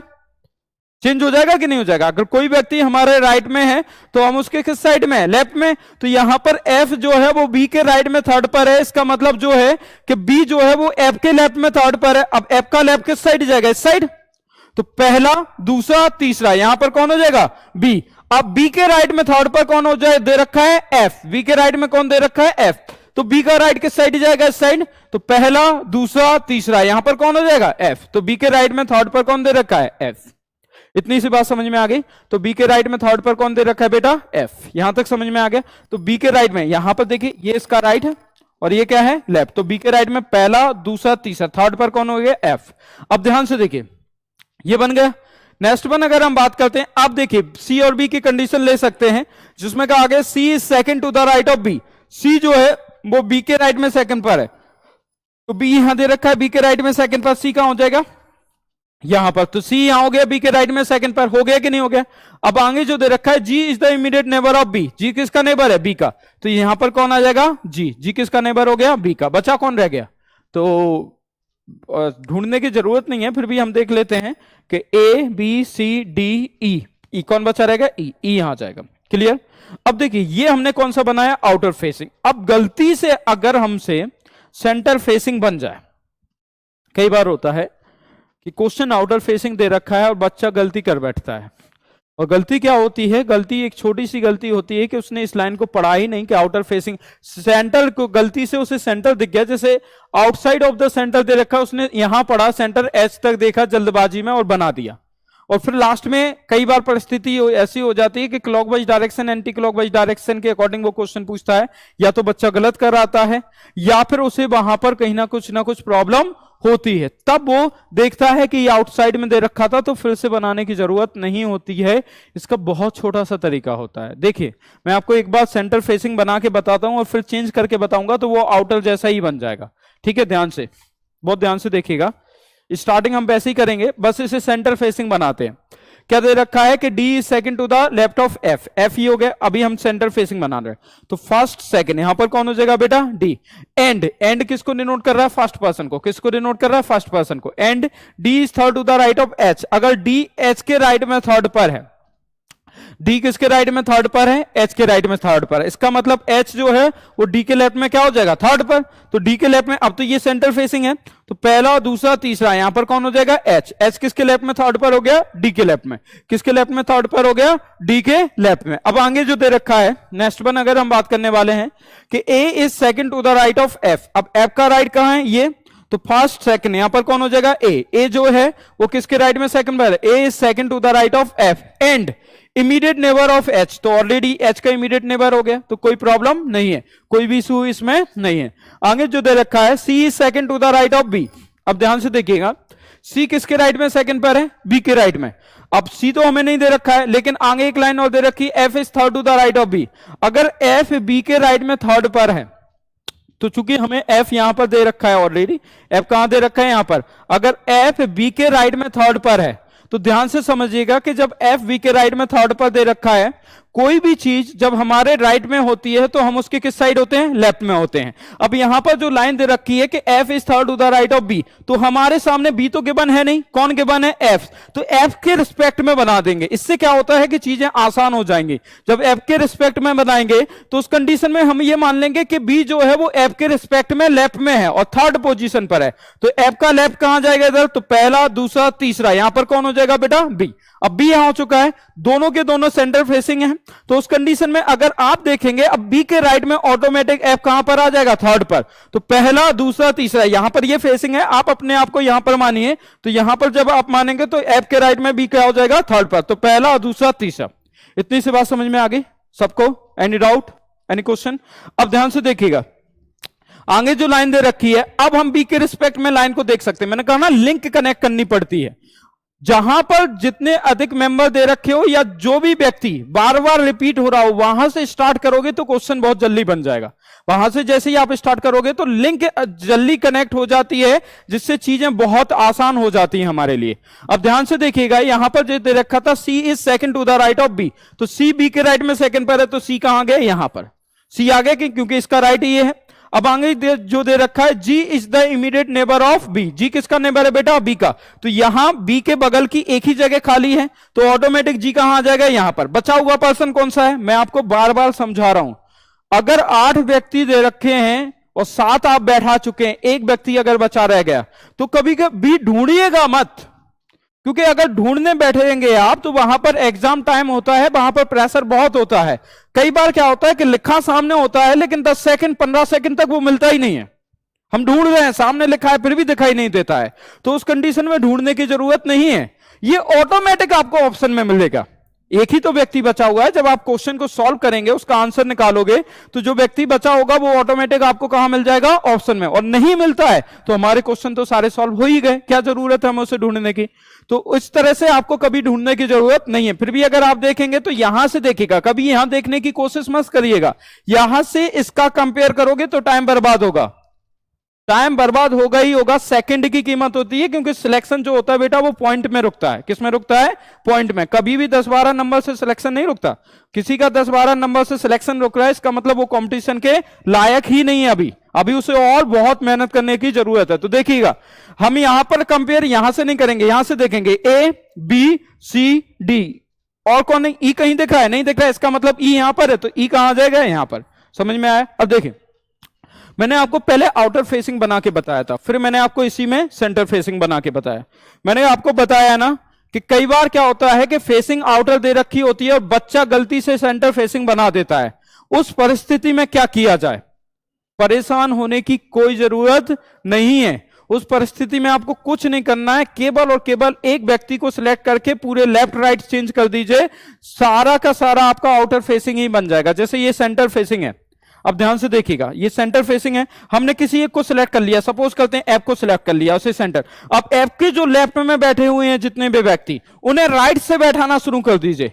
जब आप ऐप के जो लेफ्ट में बैठे हुए हैं वो राइट से बैठना शुरू हो जाएंगे, दैट मींस वो सेंटर का आउटर हो जाएगा, ऑटोमेटिक क्या हो जाएगा, अपोजिट हो जाएगा। तो सी लेफ्ट में इमीडिएट, सी को हम इमीडिएट राइट में लाए, उसके बाद डी है, डी को यहां लेकर आए, फिर बी है तो बी को यहां लेकर आए, फिर जी है तो जी को यहां लेकर आए, फिर एच है तो एच को यहां लेकर आए, ए ई। अब देखिए ये दोनों सेम है, ये ध्यान से देखिए, ये दोनों क्या है, सेम। ये भी आउटर फेसिंग है और ये सेंटर को हमने कन्वर्ट कर दिया यहां लेफ्ट राइट चेंज करके, तो ये भी आउटर फेसिंग के साथ में सेम मैच कर गया। तो कभी भी आपसे ये गलती हो जाए कि सेंटर फेसिंग क्वेश्चन दे रखा है और आपने गलती से आउटर फेसिंग बना दिया, तो केवल लेफ्ट राइट चेंज करिए, आपका वापस सेंटर फेसिंग बन जाएगा, वापस सॉल्व करने की जरूरत नहीं है। या आउटर फेसिंग दे रखा है और आपने गलती से सेंटर फेसिंग बना दिया, तो लेफ्ट राइट चेंज करिए, वापस बनाने की जरूरत नहीं है, सेम टू सेम मैच कर जाएगा लेफ्ट राइट चेंज करने पर। इतनी सी बात समझ में आ गई। तो मैंने आपको सेंटर फेसिंग भी पढ़ा दिया, आउटर फेसिंग भी पढ़ा दिया। अब हम दोनों को मिक्स करके पढ़ेंगे, जिसमें कुछ व्यक्ति केंद्र की ओर देख रहे होंगे बेटा और कुछ व्यक्ति केंद्र के बाहर की ओर देख रहे होंगे। ठीक है, तो हम अब किसको पढ़ने वाले हैं, दोनों को मिक्स करके पढ़ने वाले हैं। और इसमें देख लेते हैं क्या इसके क्वेश्चन दे रखे हैं, अगर क्वेश्चन दे रखे हो तो सॉल्व कर लेते हैं।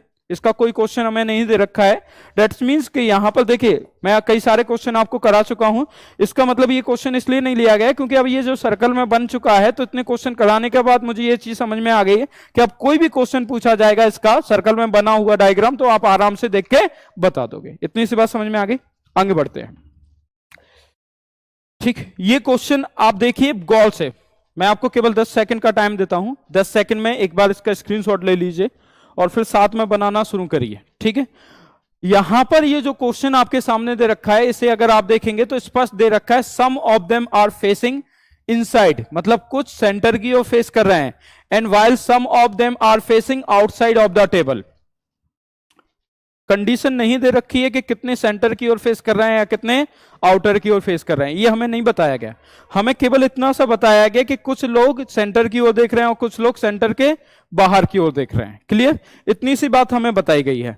तो इस तरह के क्वेश्चन को सॉल्व करने के लिए सबसे पहले जो अप्रोच आपकी होनी चाहिए वो हमेशा दिमाग में ये होना चाहिए कि आप एक फिगर के भरोसे नहीं बैठेंगे। ऐसा नहीं होगा, एक से बन जाए अच्छी बात है, बहुत अच्छी बात है, बट अगर दूसरी अप्रोच लग रही है, आपको लगता है कि ए इधर भी जा सकता है या बी इधर भी जा सकता है, तो साथ में दूसरा फिगर लेकर चलिएगा।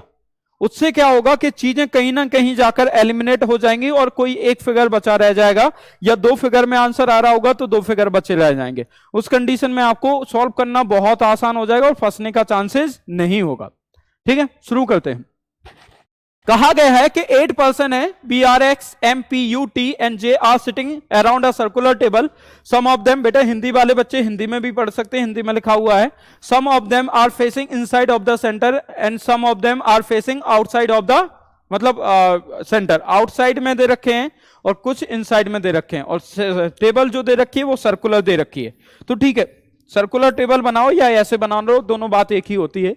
इसमें बोला गया है कि facing same direction means when one of them facing inside then other are facing inside of the table. Simple सी बात है कि सेम डायरेक्शन का मतलब होता है एक व्यक्ति अगर सेंटर की ओर फेस कर रहा है तो उसके साथ में जो सेम डायरेक्शन में है वो भी कहां की ओर फेस करेगा, सेंटर की ओर. मतलब ये है कि यदि आप नॉर्थ में फेस कर रहे हैं और जो आपके बगल वाला व्यक्ति उसके बारे में भी बोला गया कि वो आपकी ही डायरेक्शन में फेस कर रहा है, दैट मींस वो भी नॉर्थ दिशा की ओर देख रहा है. ठीक है, आगे बोला गया है opposite direction means when one of them face inside then other face outside of the table. मतलब अपोजिट डायरेक्शन का मतलब होता है कि एक केंद्र की ओर फेस कर रहा है तो उसका अपोजिट जो भी हो, वो एक पर्सन हो या दो पर्सन हो, वो केंद्र के अपोजिट फेस करेगा. कहां फेस करेगा? केंद्र के अपोजिट फेस करेगा. ठीक है, यहां तक इतनी सी बात हमको समझ में आ गई. अब देखिए, कहा गया है कि R sit second to the left of P and both the immediate neighbour of P, ठीक है, both the immediate neighbor of P are facing opposite direction. R जो है वो कहां की ओर फेस कर रहा है? R के बारे में कहा गया है कि R जो है वो P के लेफ्ट में है. किसके लेफ्ट में है? P के लेफ्ट में. बहुत ध्यान से समझिएगा कि जब मैंने आपसे कहा ना P के लेफ्ट में, क्या P की फेसिंग यहां पर दे रखी है? P की फेसिंग कहीं दे रखी है? नहीं दे रखी है. तो क्या हमें कोई ऐसा व्यक्ति ढूंढना चाहिए? ये जरूरी नहीं है कि पहली लाइन लिखी है तो आप वहीं से स्टार्ट कर दोगे. कोशिश ये करिए कि लिंक कहां से कनेक्ट हो रही है, मतलब कौन सा व्यक्ति बार बार रिपीट हो रहा है, कौन सा व्यक्ति बार बार रिपीट हो रहा है, या किसकी फेसिंग बार बार रिपीट हो रही है, या किसकी फेसिंग हमें गिवन है. तो पी की फेसिंग तो हमें नहीं दे रखी है कि ये सेंटर में फेस कर रहा है या आउटर में फेस कर रहा है. तो अभी हम इसे कुछ टाइम के लिए इग्नोर करेंगे. हम ये देखेंगे पहले कि फेसिंग किसकी दे रखी है. देखिए यहां पर दे रखा है M sit exactly between R and U, Who facing outside? That means you कहां फेस कर रहा है? यू कहां फेस कर रहा है? आउटसाइड में. तो यू की फेसिंग यहां पर हमें क्लियर हो चुकी है. हु किसको डिनोट करता है? हमेशा सेकंड पर्सन को. मैंने बताया ना अभी आपको, जैसे बताया था कि जब हु की बात आती है तो हु की तुरंत बगल में जो व्यक्ति दे रखा हो उसके अकॉर्डिंग हेल्पिंग वर्ब लगती है इंग्लिश में. तो हु जो दे रखा होता है वो हमेशा सेकंड पर्सन को डिनोट करता है. या फिर हिंदी में जाएंगे तो जो जो दे रखा होता है वो किसको डिनोट करेगा? सेकंड पर्सन पर. तो यहां पर हु किसके लिए आया है? यू के लिए. किसके लिए आया है? यू के लिए. ठीक है, आगे और दे रखा है क्या कुछ? देखिए, R facing opposite direction that of U. U के बारे में अभी इतना ही दे रखा है. T sit second to the left of B and B is not the immediate neighbour of P. अब देखिए, यहां से यू से स्टार्ट करने वाला भी बहुत रिक्सी वाला मामला हो जाएगा. क्यों? क्योंकि यू की फेसिंग तो दे रखी है लेकिन यू को रिपीट नहीं किया गया है, और यू को रिपीट नहीं किया गया तो लिंक कनेक्ट कर पाएंगे क्या? नहीं कर पाएंगे. लेकिन एक सबसे अच्छी बात यह है कि यू के साथ में आर है और आर को रिपीट किया गया बी के साथ में, और आर को रिपीट किया गया पी के साथ में, और पी को जो दे रखा है वो फेसिंग अपोजिट डायरेक्शन दे रखा है जो पड़ोसी है. मतलब आर के साथ में जो लिंक कनेक्ट है वहां से बहुत सी चीजें क्लियर हो रही हैं. R facing opposite direction to that of U, मतलब यू के विपरीत दिशा में आर देख रहा है. और यू कहां देख रहा है बेटा? यू के बारे में कहा गया है कि आउटसाइड. तो आर कहां भी देखेगा? इनसाइड. आर की फेसिंग भी मिल गई और आर से कई सारी लिंक कनेक्टेड हैं. कई सारे क्वेश्चन, मतलब कई सारे लेटर जो हैं वो आर के रिस्पेक्ट में दे रखे हैं या आर किसी के रिस्पेक्ट में दे रखा है. तो यहां से आर से स्टार्ट करना सबसे ज्यादा बेनिफिशियल हो जाएगा. सबसे ज्यादा बेनिफिशियल किससे होगा बेटा? आर से. अब ध्यान से देखिए, R is facing opposite direction of U, और यहां पर दे रखा है यू कहां फेस कर रहा है? आउटसाइड में. इसका मतलब आर फेस कहां करेगा? इनसाइड में. इतनी सी बात समझ में आ गई. अब आर के रिस्पेक्ट में देखिए, B is third to the left of R. R के लेफ्ट में बी कहां दे रखा है? थर्ड पर. First, second, third. बी यहां जाएगा बेटा. किसको छोड़कर? आर को छोड़कर काउंट करेंगे. ऐसा नहीं होगा कि थर्ड दे रखा है तो आप उसमें आर को भी काउंट कर ले जाओ. नहीं, आर को छोड़कर थर्ड है. जैसे मेरे बगल में कोई व्यक्ति बैठा हुआ है तो मैं काउंट होऊंगा. मेरे पहले नंबर पर कोई व्यक्ति बैठा हुआ है तो मुझे छोड़कर पहला होगा ना. ऐसा नहीं है कि मुझे भी उसमें काउंट कर लोगे तो वो व्यक्ति मैं ही हो जाऊंगा। तो आपके तुरंत दाएं जो है या आपके दाएं को पहले ही नंबर पे बैठा हुआ है तो वो आपका बगल वाला व्यक्ति है। इसी कंडीशन में क्या है कि बी थर्ड नंबर पे है आर के लेफ्ट में, दैट मींस आर को छोड़कर, तो यहां पर फर्स्ट सेकेंड थर्ड, यहां पर कौन आ जाएगा बी। बी कौन से नंबर पे आ गया थर्ड पर। लिंक कनेक्ट हो गई। आर का रिलेशन किसके साथ हमें दिख गया बी के साथ। अब और क्या दिख रहा है, R is second to the left of P. R जो है वो किसके लेफ्ट में सेकंड पर दे रखा है पी के लेफ्ट में। ठीक है, आगे और देखते हैं क्या आर के बारे में और कुछ दे रखा है, आर के बारे में और कुछ दे रखा है। अब देखिए R is second to the left of P, और यहां देखिए B is not the immediate neighbour of P. बहुत आसान बन गया क्योंकि बी थर्ड नंबर पर दे रखा है और आर जो है वो पी के रिस्पेक्ट में सेकंड पर दे रखा है। इसका मतलब अगर एक साइड से देखेंगे तो पी जो है वो ऑटोमेटिक बी के नजदीक पहुंच जाएगा क्योंकि बी थर्ड पर है और आर सेकंड पर है पी के रिस्पेक्ट में, तो बी के नजदीक पहुंचेगा। और दूसरी साइड से देखेंगे तो मतलब दो डायग्राम बनाने की जरूरत यहां नहीं पड़ेगी क्योंकि एक साइड से पी क्या हो जाएगा कैंसिल, मतलब दूसरी साइड से पी बन सकता है। इसका मतलब पी यहां नहीं आएगा। पी के लिए केवल पोजीशन कौन सी बचती है ये। अब बोला गया है R is second to the left of P, इसका मतलब अगर पी के लेफ्ट में आर जा रहा है दैट मींस तभी पॉसिबल है जब पी सेंटर की ओर देखेगा। पी सेंटर की ओर देखने लग गया तो पी सेंटर की ओर देखेगा तो यहां पर कौन हो जाएगा आर। बेटा मैंने समझाया ना, या तो आर पी को यहां मानते हैं हम सेकंड पर मानना था, चाहे यहां मानो चाहे यहां, लेकिन यहां अगर पी बैठता है तो वो बी का पड़ोसी हो रहा है और बी के बारे में कहा गया है कि वो पी का नेबर नहीं है। इसका मतलब पी किस साइड आ जाएगा इस साइड। इतनी सी बात समझ में आ गई, इतनी सी बात आप लोगों को समझ में आ गई होगी। अब देखिए ये लिंक कनेक्ट हो गई। अब आगे जो दे रखा था both the immediate neighbour of P are facing opposite direction. ठीक है, तो अभी तो दोनों जगह खाली हैं पी के पड़ोसी, ये कोई अभी हमें नहीं पता कि कौन कहां है। आगे और देखते हैं। अब इसमें जो लाइन और दे रखी है जिसमें जो दे रखा है कि M is sit exactly between R and U, R और यू के बीच में। देखिए दूसरे फिगर की हमें जरूरत ही नहीं पड़ रही है, हम लिंक कनेक्ट करते जा रहे हैं। एम जो है वो किसके बीच में बैठा है आर और यू के, तो यहां तो यू हो नहीं सकता। यू कहां होगा बेटा यहां पर। यू यहां होगा कि नहीं होगा, तो यू यहां पर हो जाएगा। ध्यान से देखिए विजिबल नहीं है शायद ये आप लोगों के लिए, थोड़ा सा और इसे हम हल्का करते हैं।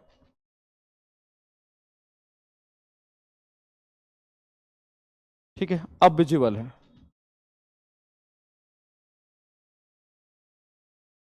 ठीक बेटा, जिन लोगों ने नहीं देख पाया था उन्हें मैं एक बार फिर से रिपीट कर देता हूं थोड़ा सा जल्दी से। ठीक है, शायद ये आपको कहीं से कट रहा था, इतना हिस्सा नहीं आ रहा था या उतना उस साइड का हिस्सा नहीं आ रहा था। हमारे कैमरामैन ने, थैंक यू, उनके लिए हम धन्यवाद बोलते हैं कि उन्होंने हमें इन्फॉर्म किया कि सर पूरी स्लाइड कवर नहीं हो पा रही, उसके लिए उनको बहुत बहुत धन्यवाद। ध्यान से देखिएगा, अगर हम यहां पर बात करने वाले हैं तो ध्यान से देखिएगा जो हमें दे रखा है। फिर से एक बार रिपीट करते हैं, ज्यादा कुछ नहीं हुआ है। मैंने कहा कि लिंक कनेक्ट करनी है। सबसे पहले क्या करेंगे बेटा, लिंक कनेक्ट करनी है। क्या करनी है, लिंक कनेक्ट करनी है। आर बार बार रिपीट हो रहा है। आर यहां पर हमें यहां पर भी दे रखा है, आर यहां पर भी दे रखा है, आर यहां पर भी दे रखा है। और इसमें क्या कहा गया है कि कुछ लोग सेंटर की ओर फेस कर रहे हैं, कुछ लोग सेंटर के बाहर मतलब केंद्र के बाहर की ओर फेस कर रहे हैं। अब विजिबल है, हाँ। एक बार अब स्क्रीनशॉट ले लीजिए आप, सॉरी उसके लिए।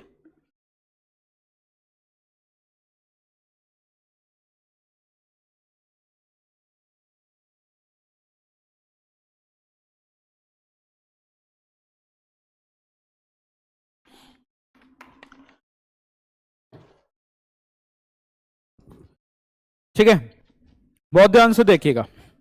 यहां पर जो हमारे सामने दे रखा है, ठीक, जिसमें कहा गया है, एक बार फिर से देखिए, जो लोग फेसिंग आउटसाइड, कुछ लोग आउटसाइड की ओर फेस कर रहे हैं और कुछ लोग कहां फेस कर रहे हैं, इनसाइड की ओर फेस कर रहे हैं। ठीक है, इसमें कहा गया है अगर हम बात करने वाले हैं, आर यहां पर दे रखा है, आर यहां पर दे रखा है, आर यहां पर दे रखा है, मतलब आर का रिपीटेशन काफी टाइम हो रहा है। और आर कहां दे रखा है, यहां पर। और यहां पर यह भी दे रखा है कि M is exactly between R and U who is facing outside. U कहां फेस कर रहा है, आउटसाइड में। और यहां पर दे रखा है R is facing opposite direction that of U. इसका मतलब यू आउटसाइड में फेस कर रहा है तो आर कहां फेस करेगा बेटा, इनसाइड में। तो आर कहां फेस कर गया, साइड में ये ले लिया मैं हमेशा पहले पर्सन को नीचे ही लिखता हूं, तो यहां पर हमने क्या ले लिया, नीचे ले लिया आर को। किसको? आर को नीचे हमने बैठा दिया। उसके बाद देखिए आर के लेफ्ट में थर्ड पर कौन दे रखा है, बी। यहां पर दे रखा है ना, B is third to the left of R. तो ये सेंटर फेसिंग है, तो पहला, दूसरा, तीसरा, यहां पर कौन हो जाएगा, बी। अब देखिए यहां पर एक लाइन ये दे रखी है, B is not the immediate neighbour of P. B किसका नेबर नहीं है बेटा, पी का नेबर। और यहां पर अगर हम देखेंगे तो आर जो है वो पी के लेफ्ट में थर्ड पर है, सेकंड पर है। अब आर पी के लेफ्ट में सेकंड पर तभी पॉसिबल है, या तो पी यहां हो या फिर यहां हो। और P यहां आता है तो P B का पड़ोसी नहीं है। इसका मतलब P को कहां आना तय है, P का यहां आना तय है। तो पहला, दूसरा, दूसरे नंबर पे कौन हो जाएगा बेटा, R। कौन हो जाएगा, R। अब ये P को हमने यहां बैठाया, अब लेफ्ट में है, अगर आउटर फेसिंग कराते हैं तो लेफ्ट में R यहां आना चाहिए, लेकिन R वहां है नहीं। R कहां है, नीचे। तो P के लेफ्ट में कहां हो जाएगा, R यहां पर हो जाएगा। इतनी सी बात समझ में आ गई। आगे बढ़ते हैं। उसके बाद जो दे रखा है नेक्स्ट वन अगर हम देखेंगे, ठीक, J and T are sitting opposite and facing each direction. ठीक है, आगे देखते हैं। उस U के बारे में और कंडीशन दे रखी है कि M sit exactly between R and U। अब देखिए यहां पर अगर हम R है, यहां पर अगर हम U को ले जाते हैं तो ऑलरेडी P बैठा है, तो यहां पर U को लाएंगे और यहां पर कौन हो जाएगा बेटा, M। यहां पर कौन हो जाएगा, M। अब देखिए एग्जैक्टली बिटवीन दे रखा है, तो यह भी परिस्थिति बन सकती है, बहुत ध्यान से समझिएगा। ऐसी भी परिस्थिति बन सकती है और ऐसी भी परिस्थिति बन सकती है। हमेशा फॉलो ये करिएगा अधिकतर टाइम। लेकिन एक केस ऐसा भी बन सकता है कि एग्जैक्टली बिटवीन दे रखा है कि एम यहां हो, क्योंकि एक व्यक्ति तो नहीं दे रखा, एक व्यक्ति तो क्या दे रखा है, एम एग्जैक्टली बिटवीन दे रखा है। ये तो नहीं दे रखा है कि केवल एम बैठा है, कहीं ये लिखा है कि केवल एम बैठा है। अगर केवल एम बैठा होता तो ये बन ही जाता 100%। अगर एग्जैक्टली दे रखा है, इसका मतलब हो सकता है एम अकेला हो सकता है कई सारे लोग हो, लेकिन फिर भी एम एग्जैक्ट बिटवीन आ जाए। तो ये भी परिस्थिति बन सकती है कि यहां पर कौन हो, यू। तो देखिए आर के लेफ्ट में एक का गैप है, यू आ गया। एम और यू के बीच में एक का गैप है, एम आ गया। आर और एम के बीच में एक का गैप, एम और यू के बीच में भी एक का गैप। तो एग्जैक्टली मिड में आ गया कि नहीं आ गया एम, और कहीं से आ नहीं सकता। यहां बैठाएंगे तो भी नहीं आ पाएगा, क्लियर। यहां बैठाएंगे तो यहां से 3, यहां से 3 तो भी नहीं आ पाएगा। मतलब यहां पर केवल और केवल ये परिस्थिति बन सकती है, या तो ये बनेगी या फिर ये बनेगी। अब आगे देखते हैं, ठीक है। नेक्स्ट वन जो दे रखा है, कहा गया है, ठीक, आगे जो कंडीशन दे रखी है और कुछ पी के जो अपोजिट, मतलब पी के बारे में जो दे रखा है, ठीक है। अभी आगे और बढ़ते हैं। Not more than 2 person facing same direction are sitting together. 2 से अधिक व्यक्ति, क्या बोला गया है, 2 से अधिक व्यक्ति जो सेम डायरेक्शन में फेस कर रहे हैं वो एक साथ नहीं बैठे हैं। मतलब जो सेम डायरेक्शन में फेस करेंगे वो 2 से अधिक एक साथ नहीं बैठ पाएंगे। आगे बी इज नॉट, ये भी हो गया। अब देखिए बेटा इतनी सी कहानी बन चुकी है। जे और टी के बारे में कहा गया है कि सिटिंग अपोजिट। अपोजिट मतलब ऐसी फेसिंग होनी चाहिए जे और टी की कि जहां वो आमने सामने हो सके या विपरीत हो सके। इसमें तो नहीं है, तो ये कैंसिल हो गया कि नहीं हो गया। यहां जे और किसके बारे में कहा गया, टी के बारे में, जे और टी के बारे में। अब जे और टी और कहीं दे रखा है, T second to the left of B. T जो है वो बी के लेफ्ट में सेकंड पर है, तो बी के लेफ्ट में अगर हम सेंटर फेसिंग मानते हैं तो यहां जाएगा, आउटर फेसिंग मानते हैं तो यहां जाएगा। अभी ध्यान से देखिएगा, अभी हमें नहीं पता तो टी यहां पर भी हो सकता है, टी यहां पर भी हो सकता है। एम और यू की कोई फेसिंग दे रखी है क्या, एम और यू की कोई facing, R is facing opposite direction of U. तो आर सेंटर की ओर फेस कर रहा है, दैट्स मींस यू कहां की ओर फेस करेगा, आउटसाइड की ओर। और कोई डायरेक्शन, आर इज, देखिए R is second to the left of P, immediate neighbour of P are facing opposite direction. तो पी के पड़ोसी अभी कौन है ये नहीं लिखा है। J and T are facing opposite and facing each other. J और टी जो है वो अपोजिट है, वो मतलब कहीं ना कहीं अगर हम बात करेंगे, जे और T facing opposite and sitting opposite and facing each other, एक दूसरे को फेस कर रहे हैं। और जब एक दूसरे को फेस कर रहे हैं तो डेट्स मीन सेंटर की ओर फेसिंग होगी। कौन सी फेसिंग होगी बेटा, सेंटर की ओर। तो यहां जे और टी के बारे में अगर हम बात करेंगे तो वो देखते हैं अभी आगे। और क्या दे रखा है, B is third to the left of R हो गया, आर की फेसिंग हो गई है।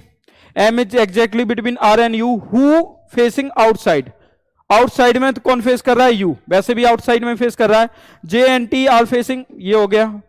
Not more than 2 person facing in the same direction, T sits left of B, B के लेफ्ट में। अच्छा, बी के लेफ्ट में टी दे रखा है, तो बी के लेफ्ट में अगर टी दे रखा है तो देखिए बी के लेफ्ट में टी अभी यहां पर भी बन सकता है, यहां पर भी बन सकता है। एक केस ले लेते हैं, अगर हम उसको यहां पर लेकर आते हैं, बी, ध्यान से देखिएगा, विजिबल है, हाँ है। यहां पर कौन हो गया बी, यहां पर कौन हो गया यू, यहां पर कौन हो गया पी, यहां पर कौन हो गया आर, ये सेंटर फेसिंग है। यहां पर कौन हो गया एम, ठीक है, और ये आउटर फेसिंग है, ये सेंटर फेसिंग है, ये दे रखा है। अब एक बार जो दे रखा है ना कि टी के बारे में कहा गया है T is second to the left of B, B को अगर हम सेंटर फेसिंग मानते हैं तो पहला दूसरा यहां पर कौन हो जाएगा, टी हो जाएगा कि नहीं हो जाएगा।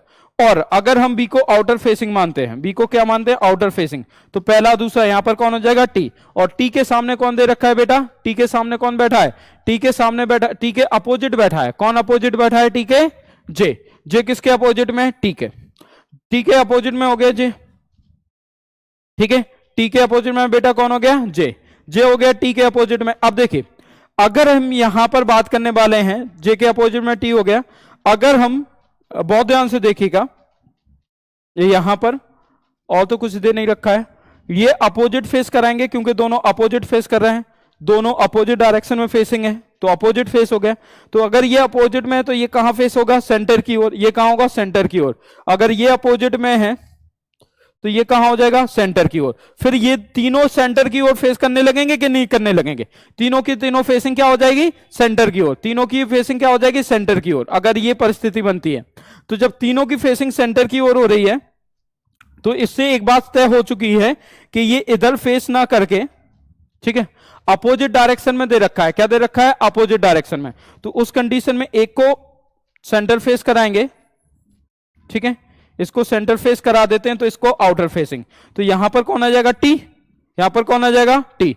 तो यहां पर वैसे भी दे रखा है सिटिंग अपोजिट, अपोजिट बैठे हुए हैं ना, अपोजिट बैठे हुए हैं, डायरेक्शन नहीं दे रखा है। और यहां पर अगर हम बात करेंगे, इसे हम आउटर फेसिंग नहीं करा सकते, इसे हम कौन सी फेसिंग कराएंगे, सेंटर, तो ये क्या हो जाएगा, आउटर फेसिंग, ठीक है, ये कौन सी फेसिंग हो गया, आउटर फेसिंग। इतनी सी बात समझ में आ गई। अब यहां पर देखिए ध्यान से, ये टी बैठ गया और यहां पर भी कौन आ जाएगा, टी। अब उसमें एक कंडीशन ये दे रखी है, यहां पर अपोजिट बैठे हुए हैं एंड फेसिंग ईच अदर, अच्छा एक दूसरे को फेस कर रहे हैं। जब एक दूसरे को फेस कर रहे हैं तो फेस करने की कंडीशन तो यही बनेगी कि टी यहां पर है तो ये कहां फेस करेगा बेटा, सेंटर की ओर। और यहां पर कौन है, जे, तो ये भी कहां फेस करेगा, सेंटर की ओर, ठीक है। और कुछ ऐसा, अब देखिए ध्यान से, और कहीं देखिए ये सेंटर की ओर फेस कर रहा है, ये सेंटर की ओर फेस कर रहा है, तो ये कहां फेस करेगा, आउटर की ओर। क्योंकि ये आउटर की ओर इसलिए फेस करेगा क्योंकि ये तीनों की तीनों सेंटर की ओर फेस नहीं कर सकते। अब देखिए ये जो है वो टी है, सेंटर की ओर फेस कर रहा है, ये सेंटर की ओर फेस कर रहा है, तो ये कहां की ओर फेस करेगा, आउटर की ओर। अब ये आउटर की ओर फेस करता है तो तीनों व्यक्ति आउटर की ओर फेस कर रहे हैं, सेंटर की ओर फेस करेगा तो तीनों सेंटर की ओर फेस कर रहे हैं, तो ये फिगर तो कैंसिल हो जाएगा। यहां पर देखिए ये सेंटर की ओर फेस कर रहा है, ये आउटर की ओर, ये सेंटर की ओर फेस कर रहा है, ये आउटर की ओर। मतलब कौन सा फिगर हमारा तैयार हो गया है, ये वाला। अब बचा कौन सा, एक व्यक्ति कौन बचा है बेटा, एक व्यक्ति बचा है एक्स, तो वो कौन हो जाएगा, एक्स, ढूंढने की भी जरूरत नहीं है। क्लियर, समझ में आ गया। ये क्यों बाहर हो गया था, क्योंकि यहां पर एम की फेसिंग नहीं दे रखी थी। अगर एम को आउटर फेस कराते हैं तो इसके दोनों बगल के पड़ोसी आउटसाइड में फेस कर रहे हैं, सेंटर को फेस कराते हैं तो ये दोनों सेंटर की ओर फेस कर रहे हैं, फिर मोर देन 2% सेम डायरेक्शन में हो जाएगा। जबकि क्वेश्चन में कहा गया है कि सेम डायरेक्शन में मोर देन 2% नहीं है, मतलब दो हो सकते हैं, दो से अधिक नहीं हो सकते। क्लियर, समझ में आ गया, एनी डाउट। तो उस कंडीशन में आपका आंसर कौन सा हो जाएगा, ये वाला फिगर कौन सा हो जाएगा, ये। अब क्वेश्चन पूछा गया है, who among the following person sit opposite of B, B के अपोजिट में कौन बैठा है, एक्स, क्या आंसर होगा, एक्स। बी के अपोजिट में कौन बैठा है, एक्स। इतनी सी बात समझ में आ गई, ठीक है। बी के अपोजिट में कौन बैठा है, एक्स। इसे बना लेते हैं यहां पर, जिससे आपको बहुत आराम से समझ में आ जाएगा कैसे क्या लिखा था ये, ठीक है। R X P T, R X P T, ठीक है। और क्या दे रखा है, U B M T, U V M J, U V M J, ठीक है। अब फेसिंग की बात करते हैं, क्या दे रखा है फेसिंग में, centre facing, outer facing, centre facing, centre facing, outer facing, centre facing, centre facing, outer facing. Clear? और क्या दे रखा है? Centre facing, outer facing, centre facing, centre facing, outer facing and centre facing. Clear? इतनी सी बात समझ में आ गई? तो ये आपका मैन डायग्राम था। समझ में आ गया सबको? क्लियर हुआ? आगे बढ़ते हैं। एक क्वेश्चन और दे रखा है आपको, देखिए इसे गौर से।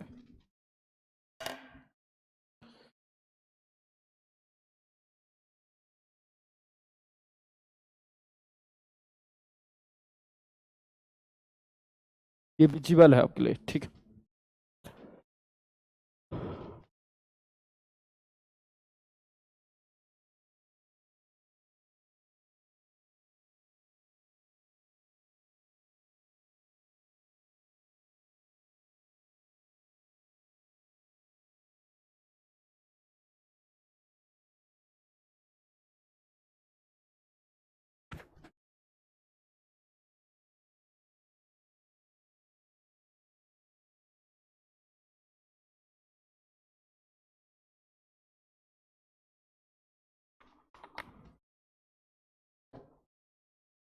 सुनाइए, 1 मिनट का टाइम और दिया जा रहा है आपको।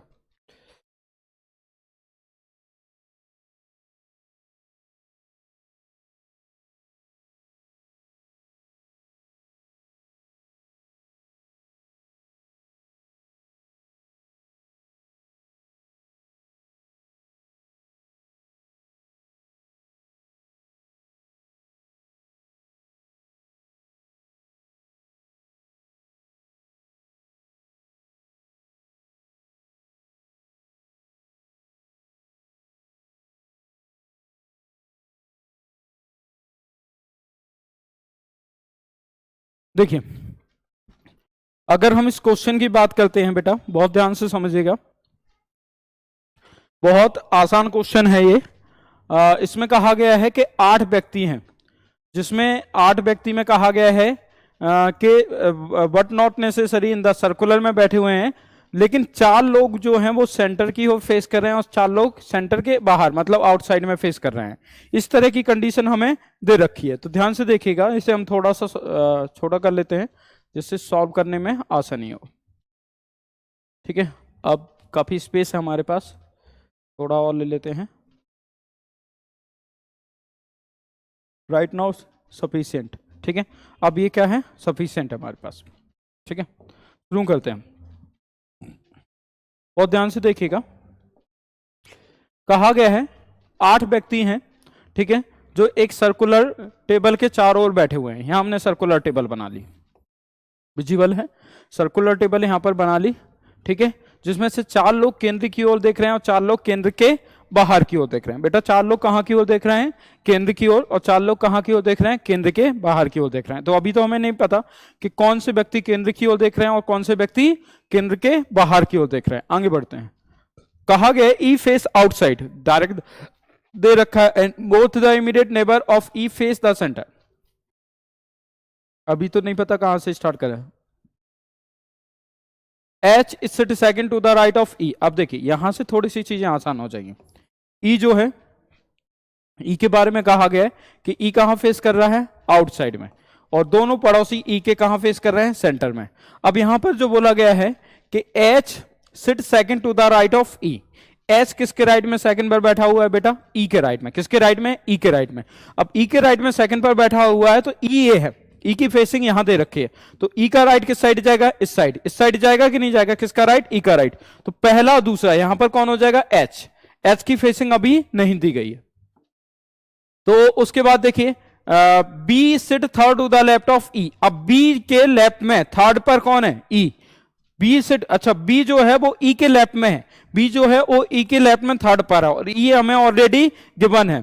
तो पहला और दूसरा तीसरा यहां पर कौन हो जाएगा? बी।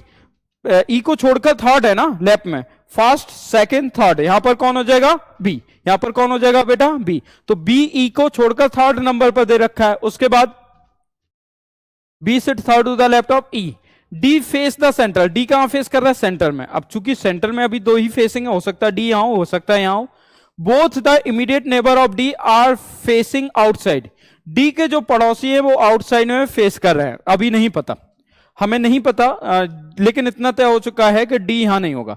डी यहां हो सकता है क्योंकि ये आउटसाइड में फेस कर रहा है, डी यहां हो सकता है क्योंकि ये आउटसाइड में फेस कर रहा है, और डी यहां पर भी कहीं हो सकता है। आगे दे रखा है, क्या दे रखा है, G second to the left of A, G जो है वो ए के लेफ्ट में सेकंड पर है, अभी नहीं पता। B sit third to the right of H, अगर बी एच के राइट में थर्ड पर है, बी किसके राइट में थर्ड पर है बेटा, एच के राइट में थर्ड पर है, तो एच सेंटर यहां एच दे रखा, बी दे रखा है, एच सेंटर में फेस कराएंगे तो लेफ्ट में बैठ जाएगा।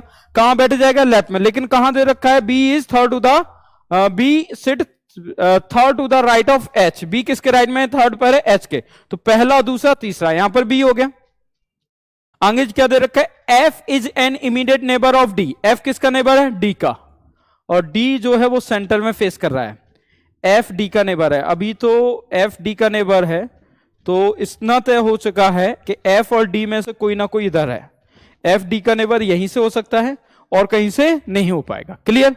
आगे दे रखा है, C is immediate neighbour of G, C किसका नेबर है, जी का। अच्छा, एफ और डी यहां पर भी तो हो सकता है, एफ और डी यहां से हो सकता है, अभी नहीं मालूम। ठीक है, आगे बढ़ते हैं। D is not the immediate neighbour of B, D किसका नेबर नहीं है, बी का। C is the immediate neighbour. अब दो फिगर हमें बना के चलने पड़ेंगे, एक तो ये हो गया, ठीक है, ई ये हो गया आउटसाइड फेसिंग, ये सेंटर फेसिंग, ये सेंटर फेसिंग, बी ये हो गया, और ये कौन हो गया, एच। अब कहा गया है, बहुत ध्यान से सुनिएगा,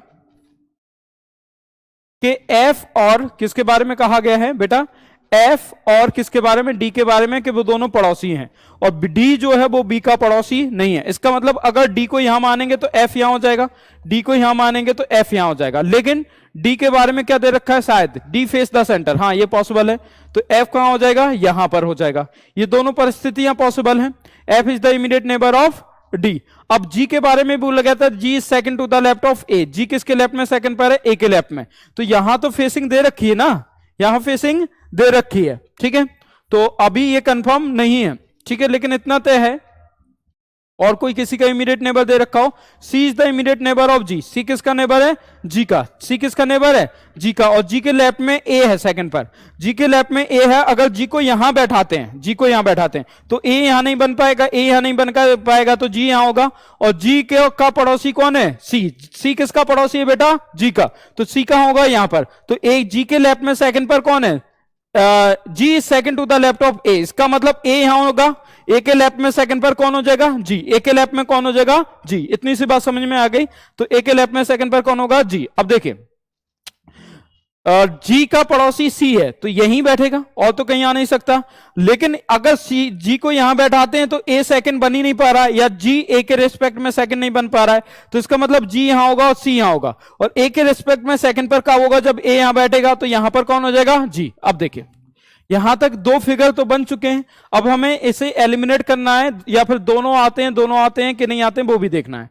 यहां तक हो गया, और कुछ ऐसी condition, F is the immediate neighbour of D हो गया, तो C is the immediate neighbour हो गया, D face the centre and both the immediate neighbour of D R facing outside, D के जो पड़ोसी, तो आउटसाइड में ये फेस कर रहा है, ये भी आउटसाइड में फेस कर रहा है, तो ये भी कहां फेस करेगा, आउटसाइड में, तो तीन व्यक्ति आउटसाइड में फेस हो गए। यहां पर एक दो तीन व्यक्ति आउटसाइड में फेस हो गए। अभी आगे बढ़ते हैं, नेक्स्ट वन जो दे रखा है, शुरू से देख लेते हैं। ई के जो पड़ोसी हैं वो इनसाइड में, ई के जो पड़ोसी हैं, both the immediate neighbour of E face centre, E के जो पड़ोसी हैं वो दोनों सेंटर में फेस कर रहे हैं, ये दोनों सेंटर में फेस कर रहे हैं, और ई फेस आउटसाइड, और ई खुद आउटसाइड में फेस कर रहा है। H is second to the right of E, ये भी ठीक है, ई के राइट में सेकंड पर एच बैठा हुआ है, and B is third to the left of E, B E के लेफ्ट में थर्ड पर है, तो ठीक है, बी ई के लेफ्ट में थर्ड पर हो गया। ठीक है, ये भी सही है। आगे क्या दे रखा है, both the immediate neighbour of D face the centre, D हर जगह सेंटर में, अच्छा डी यहां पर सेंटर में फेस करेगा, ठीक है, डी सेंटर में फेस कर रहा है, ठीक है, तो एक दो तीन, तीन ही तो फेस किए हैं अभी सेंटर में। उसके बाद क्या दे रखा है, डी फेस आउटसाइड, अच्छा immediate neighbour of D face outside, तो ये भी आउटसाइड में, ये भी आउटसाइड में, ये भी आउटसाइड में, ये भी आउटसाइड में, कहीं से एलिमिनेट नहीं हो रहा है। G sit second to the left of A, G जो है वो ए के लेफ्ट में सेकंड पर है, जी ए के लेफ्ट में सेकंड पर है, तो यहां से तो जी ए के लेफ्ट में सेकंड पर बन ही नहीं पाएगा, ये हमने कहीं ना कहीं गलती की है, ये जी ए के राइट में हो रहा है, तो ये तो एलिमिनेट हो जाएगा। जी ए के लेफ्ट में सेकंड पर ये सही है, ये फिगर क्या है, सही है। अभी हमें फेसिंग क्लियर और करनी है, फेसिंग तो अभी क्लियर हो नहीं पाई है क्योंकि इसमें 1 2 3 लोग मतलब कहां फेस कर रहे हैं, आउटसाइड में, और 2 लोग कहां फेस कर रहे हैं, सेंटर की ओर। ठीक है, ई के जो पड़ोसी हैं वो आउटसाइड में फेस कर रहे हैं, डी के जो ई के जो पड़ोसी हैं वो सेंटर में फेस कर रहे हैं, डी के जो पड़ोसी हैं वो आउटसाइड में फेस कर रहे हैं। ठीक है, सी जो है, F is immediate neighbour of D, C is the immediate neighbour of G, C किसका नेबर है, जी का, एफ किसका नेबर है, डी का, ये भी चल जाएगा। D is not immediate neighbour of B, D किसका नेबर नहीं, बी का। इसमें इन तीनों की फेसिंग क्लियर अभी भी नहीं हो रही है, क्या कुछ छोड़ तो नहीं रहे हम, कुछ ऐसी लाइन लिखी हो जिससे ये क्लियर हो जाए, कुछ भी ऐसा नहीं दिख रहा है। हिंदी में देखें कुछ,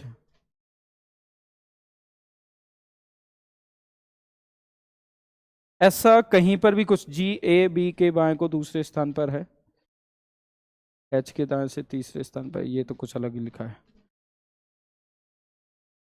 ठीक, ऐसा कुछ भी हमें नहीं दे रखा है जिससे इन तीनों की फेसिंग क्लियर हो सके, लेकिन इतना दे रखा है कि 4 लोग कहां फेस कर रहे हैं, सेंटर में, और 4 लोग कहां फेस कर रहे हैं, आउटसाइड में। अब पूछा क्या गया, who sit immediate right of E, E के इमीडिएट राइट में कौन है। अब ई के इमीडिएट राइट में कौन है, ए, तो इससे तो आंसर आ रहा है, ई के इमीडिएट राइट में कौन हो जाएगा, ए। आगे बढ़ते हैं, बोला गया है हु सिट, अब देखिए ध्यान से, who sit immediate left of H, तो एच के इमीडिएट लेफ्ट में कौन है, एच कहां दे रखा है, ये, एच के इमीडिएट लेफ्ट में कौन है, ए, एच के इमीडिएट लेफ्ट में कौन दे रखा है बेटा, ए, तो एच के इमीडिएट लेफ्ट में कौन हो जाएगा, ए। तो यहां पर अगर हम देखेंगे एच के इमीडिएट लेफ्ट में कौन हो जाएगा, A. Who sit immediate right of F, F के इमीडिएट राइट में कौन होगा, तो एफ के इमीडिएट राइट में, एफ कहां पर, ये, एफ के इमीडिएट राइट में कौन होगा, डी। अभी तक तो आंसर सब आ रहे हैं क्योंकि उसी के हिसाब से पूछा जा रहा है, एफ के इमीडिएट राइट में कौन हो जाएगा, डी। आगे क्या पूछा गया है, ठीक है, आगे पूछा गया हमसे क्वेश्चन ये, who sit diagonally opposite of B. अब डायगोनली अपोजिट ऑफ बी बनाना है तो ये इस तरह से बन जाएगा, ठीक है, डायगोनली अपोजिट ऑफ बी, तो ए बैठा गया, डायगोनली अपोजिट बी कौन हो जाएगा, ए। तो डायगोनली अपोजिट अगर हम देखेंगे तो कौन हो जाएगा बेटा, ए, डायगोनली अपोजिट ऑफ बी, तो बी के डायगोनली अपोजिट में यहां से क्या हो जाएगा, ए, तो आंसर क्या होगा बेटा, यहां पर क्या हो जाएगा, A. Who sit diagonally opposite of E, अगर हम ऐसा बनाते हैं तो diagonally opposite of E, E के डायगोनली अपोजिट कौन बैठा है, ई के डायगोनली अपोजिट कौन बैठा है, अब ये तो सामने हो जाएगा, डायगोनली अपोजिट ये हो नहीं पाएगा, तो डायरेक्ट अपोजिट ना देकर, डायगोनली अपोजिट ना देकर ई के डायगोनली अपोजिट कौन दे बैठा है, अच्छा इसे स्किप करिए थोड़े से टाइम के लिए। Which of the following is odd man out, मतलब ऑड वन आउट होगा, ऑड वन आउट, तो इनमें से कौन सा व्यक्ति अलग है, व्यक्ति नहीं है ये, ऑड वन आउट है, ठीक है, जिसमें क्या है, इनमें से कौन सा अलग है, इनमें से क्या बोला गया है, कौन सा अलग है, तो यहां पर इनमें से कौन सा अलग है, which of the following is odd man out या ऑड वन आउट, तो अलग कौन सा है, ध्यान से देखिएगा, यहां पर H E F D, H E F D, H E F D, तो देखिए एच आउटसाइड में फेस कर रहा है, एफ भी आउटसाइड में फेस कर रहा है, ई भी आउटसाइड में फेस कर रहा है, डी इनसाइड में फेस कर रहा है, तो आंसर क्या हो जाएगा, आंसर क्या हो जाएगा, डी, क्या हो जाएगा, डी। क्लियर, हालांकि नन ऑफ दिस दे रखा है लेकिन हमें ऑलरेडी आंसर मिल गया कि ये 3 सेम डायरेक्शन में है, ये अलग है, तो आंसर क्या हो जाएगा, डी। इस क्वेश्चन को थोड़ा सा समझिएगा, ये 2 क्वेश्चन जो हैं वो डायगोनली अपोजिट, अगर वो स्क्वायर टेबल, हालांकि ऐसा पूछेगा नहीं, इसमें लिख दिया है, वो डायगोनली जब अपोजिट बनाने की बात करेगा तो आपको टेबल बनानी पड़ेगी। डायगोनली अपोजिट में 2 प्रकार से आप देख सकते हैं कि जो सामने होगा, हमेशा क्या याद रखिएगा, एक तो फिगर में ये डायगोनली अपोजिट हो सकता है, जैसे इसका ये हो गया, दूसरा अगर हम ये हटा दें, ध्यान से देखो, जैसे सी लिख दिया, ई लिख दिया, ठीक है, इसका जैसे डायगोनली अपोजिट गया था, एफ हो गया, एच हो गया, और यहां पर बी, यहां पर ए, ठीक है, और यहां पर कौन हो गया था आपका जी, ठीक है, और यहां पर कौन हो गया था डी। अब इसका अगर डायगोनली अपोजिट आपको बनाना है तो दो इस तरह से फिगर बना दीजिए फिर, ठीक है। तो ये डायगोनली क्या हो जाएगा अपोजिट, ये डायगोनली क्या हो जाएगा अपोजिट, जैसे इस प्रकार से इसमें बनाया था इस हिसाब से तो नहीं ना कर रहा था, तो उस कंडीशन में डायगोनली अपोजिट फिर भी सी ही ए जाएगा। तो मतलब हमेशा अपोजिट जो अपोजिट होता है वो डायगोनली अपोजिट देखेंगे तो वो भी अपोजिट हो जाएगा, और सर्कुलर में अपोजिट देखेंगे तो वो भी क्या हो जाएगा अपोजिट हो जाएगा, वो भी क्या हो जाएगा अपोजिट। तो उस कंडीशन में यहां पर जो पूछा गया who sit diagonally opposite of E, तो ई के अपोजिट में डायगोनली कौन बैठा है सी, ऑलरेडी क्या हो जाएगा सी, तो आंसर क्या होगा सी, ठीक है। इतनी सी बात आप लोगों को उम्मीद है कि पूरी तरह से समझ में आ गई होगी, आ गया ना इतनी सी बात। तो ये आपका सिटिंग अरेंजमेंट था जिसमें मैंने आपको सेंटर फेसिंग भी पढ़ाया है, मैंने आपको आउटर फेसिंग भी पढ़ाया है, सेंटर एंड आउटर मिक्स करके भी पढ़ाया है, आपको हु का मतलब भी बताया है, आपको एंड का मतलब भी बताया, बट का मतलब भी बताया, ये सारी चीजें आपको बताई हैं। उम्मीद है ये सर्कुलर फॉर्मेट का सिटिंग अरेंजमेंट जो centre facing outer facing and centre facing outer facing mix करके बताया वो आपको बहुत अच्छे से समझ में आया होगा। ये बेसिक लेवल लेकर हम चले थे, इसकी जब पजल के फॉर्म में आएंगे तो चीजें और हाई लेवल की होंगी, थोड़ी सी और हाई लेवल की होंगी। इसके बाद हम स्क्वायर फेसिंग लाएंगे, उसके बाद हम रो फेसिंग लाएंगे, उसके बाद डायगोनली वाला मतलब ट्रायंगुलर बेस भी क्वेश्चन आ जाएगा आपका, पेंटागन वाला भी क्वेश्चन आएंगे। इस प्रकार से बहुत कई सारे क्वेश्चन हम लेकर आने वाले हैं आपके सामने। क्लियर, यहां तक उम्मीद है आपको समझ में आया होगा। तो thank you, thanks for watching and thank you so much.